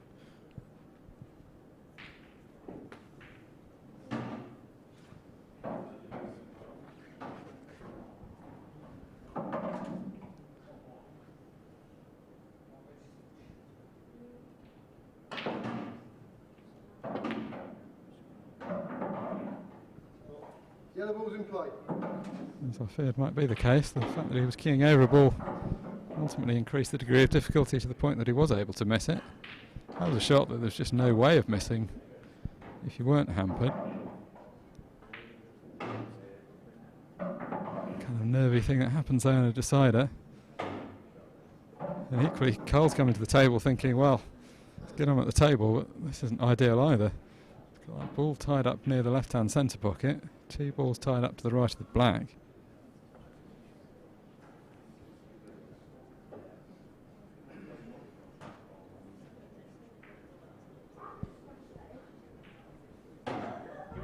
Got to feel this deciding frame's got a bit more life in it yet.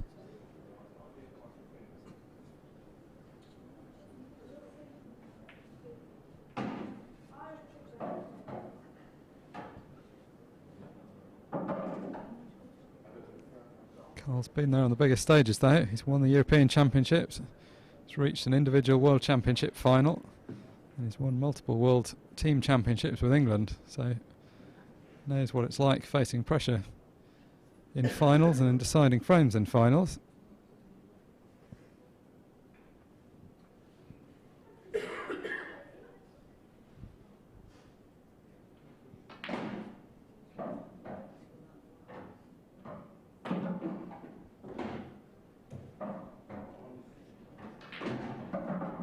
A number of options here, none of which are terribly attractive. That's why he's giving it plenty of thought.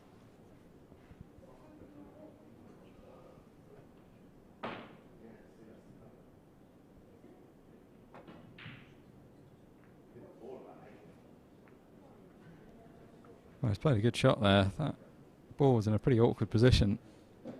Getting it tied up so that he blocks the red is pretty useful. Buys him a bit of time to get a foothold in this frame. So a frame that could have been a relatively straightforward clearance from the break had Dan not missed that last red, now has every chance of ending up a bit more tactical.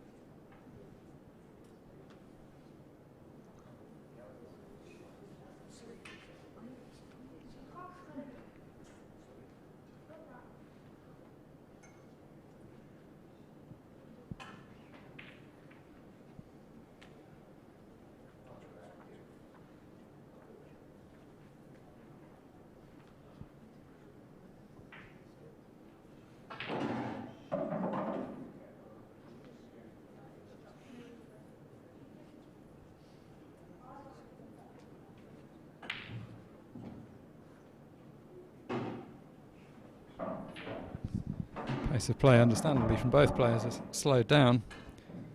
A lot to think about in this deciding frame. Not in fact particularly caused by the fact it's a decider, but just the balls have ended up in a slightly confusing position. Both sets are kind of okay, but just a little complication on each side.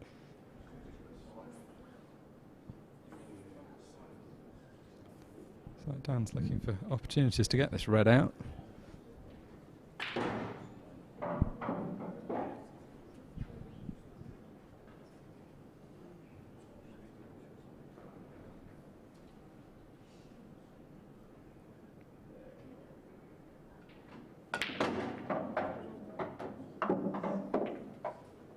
He's played a couple of very positive shots like that in the last few frames. Haven't quite got it out far enough. So I don't know if he could potentially play it in off the yellow. The fact the yellow stops over the pocket might actually be the saving grace here. Well, it's very thin, but actually that's not the worst position, because any kind of contact on the right hand side of that yellow is going to knock it in. The shot would be much easier if the white was nearer the bulk line. The fact that it's such a thin clip is complicating the issue considerably. It'd be so easy to push the red into the jaw, and then by the time it hits the yellow it'll be coming away from the pocket. If he does that, it won't go in. Well, he's done everything but, and almost had the second chance as the cue ball came back across the table.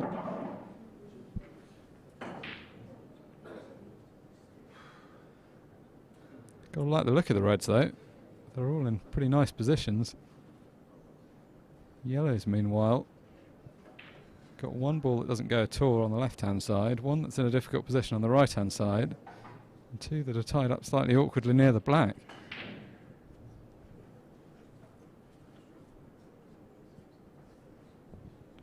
And to compound that problem, the fact that there's now a ball hanging over the bottom right-hand corner and the left middle means that not really many places on the table that you could leave the cue ball that would be safe.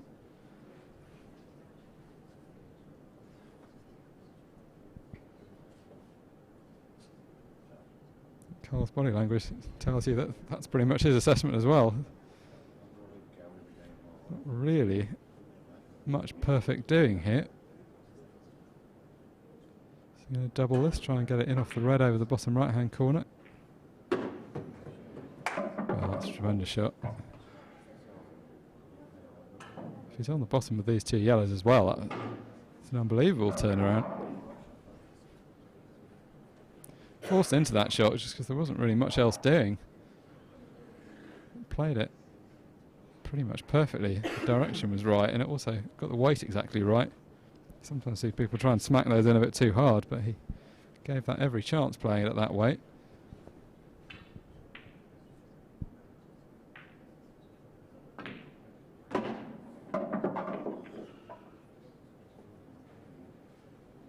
Time though, a little bit too much adrenaline. The previous shot he judged perfectly, but that one just got a bit too much zip on the cue ball, came off the side cushion a bit faster than he wanted.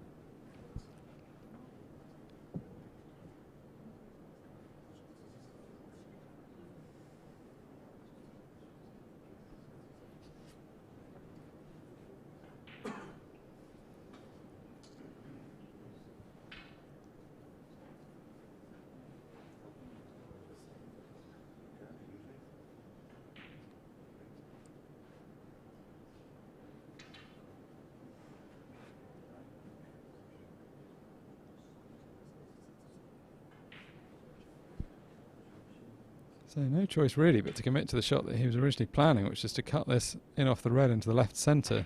Just got to be very careful with the cue ball. Oh, good recovery.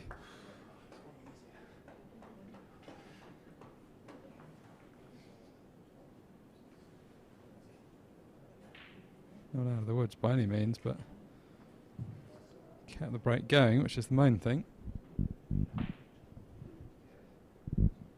Still got a couple of not insignificant problems.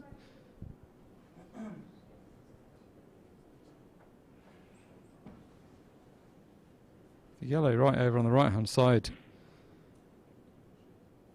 isn't going to be that difficult. You can get right behind it, but it's not in the best place to get right behind it, because you'd need to play the cue ball somewhere near to of the right centre pocket, so not a huge margin for error.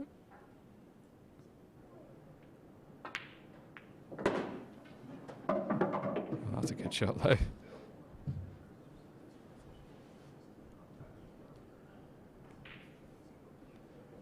He really is going to do this the hard way if he goes on to win this. You can see there, certainly not a full pocket for the yellow to the top middle as we look at it now.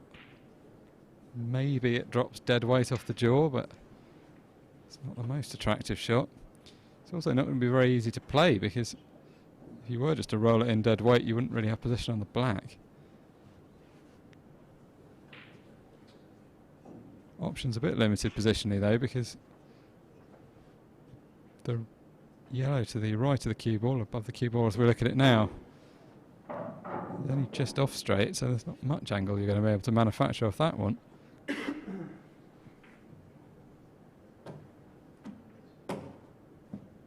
It's a kind of awkward angle he's got off this one, because the cue ball, if he screws back, is naturally going towards the side cushion.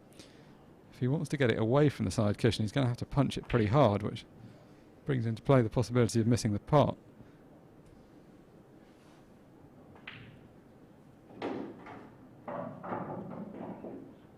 Could run it round off two cushions, off the right hand side cushion and the baulk cushion, but that also increases the difficulty of the shot, and it's hard to get good position on the yellow.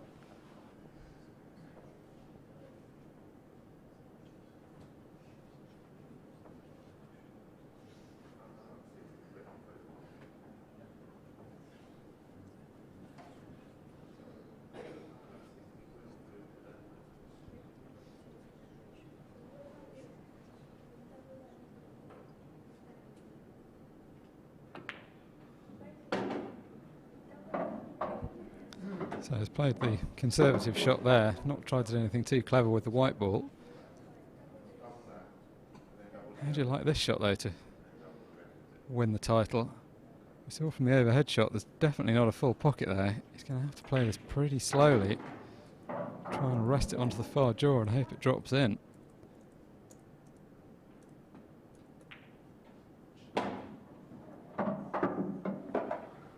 Great part. I mean, you've got to say, this has been a tricky clearance. These yellows were not in a good position when he came to the table. Seems a long time ago now, but he started the clearance with that great double, opened up the bottom right hand corner pocket, and has gone on to take the rest of the ball as well. And started with a double. Is he going to end with a double? Yes, he is. What a finish from Karl Sutton. Quality finish from a quality player.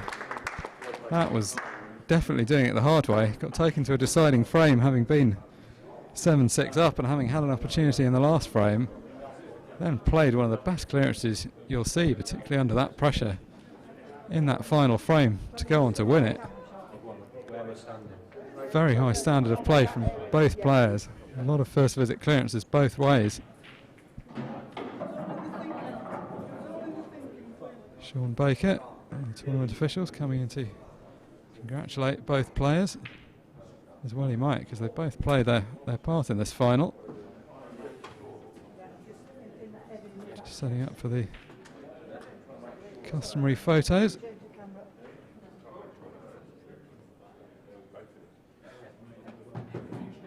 Right, ladies and gentlemen, the conclusion of the final tour event for 2019.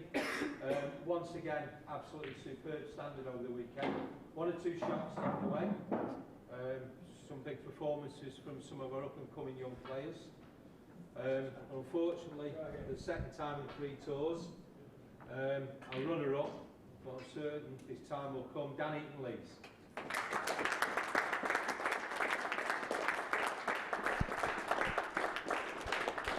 The final once again produced some great pool, some great tactical play, and of course tension of a final frame decider. But there can only be one winner, and the 2019 Tour 5 champion, Karl Sutton.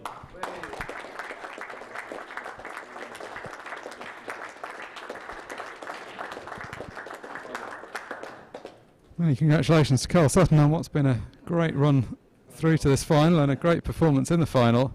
Really had to do it the hard way. Big Big thank you also to everyone involved in this production, Yvonne Armitage in particular, who's worked tirelessly in producing this high quality stream, ably assisted by Stan Grant and all the other tournament staff. Thank you very much for your company tonight. We'll be back tomorrow morning at 10 o'clock with coverage of the Men's Premier League semi-final. We hope you can join us then.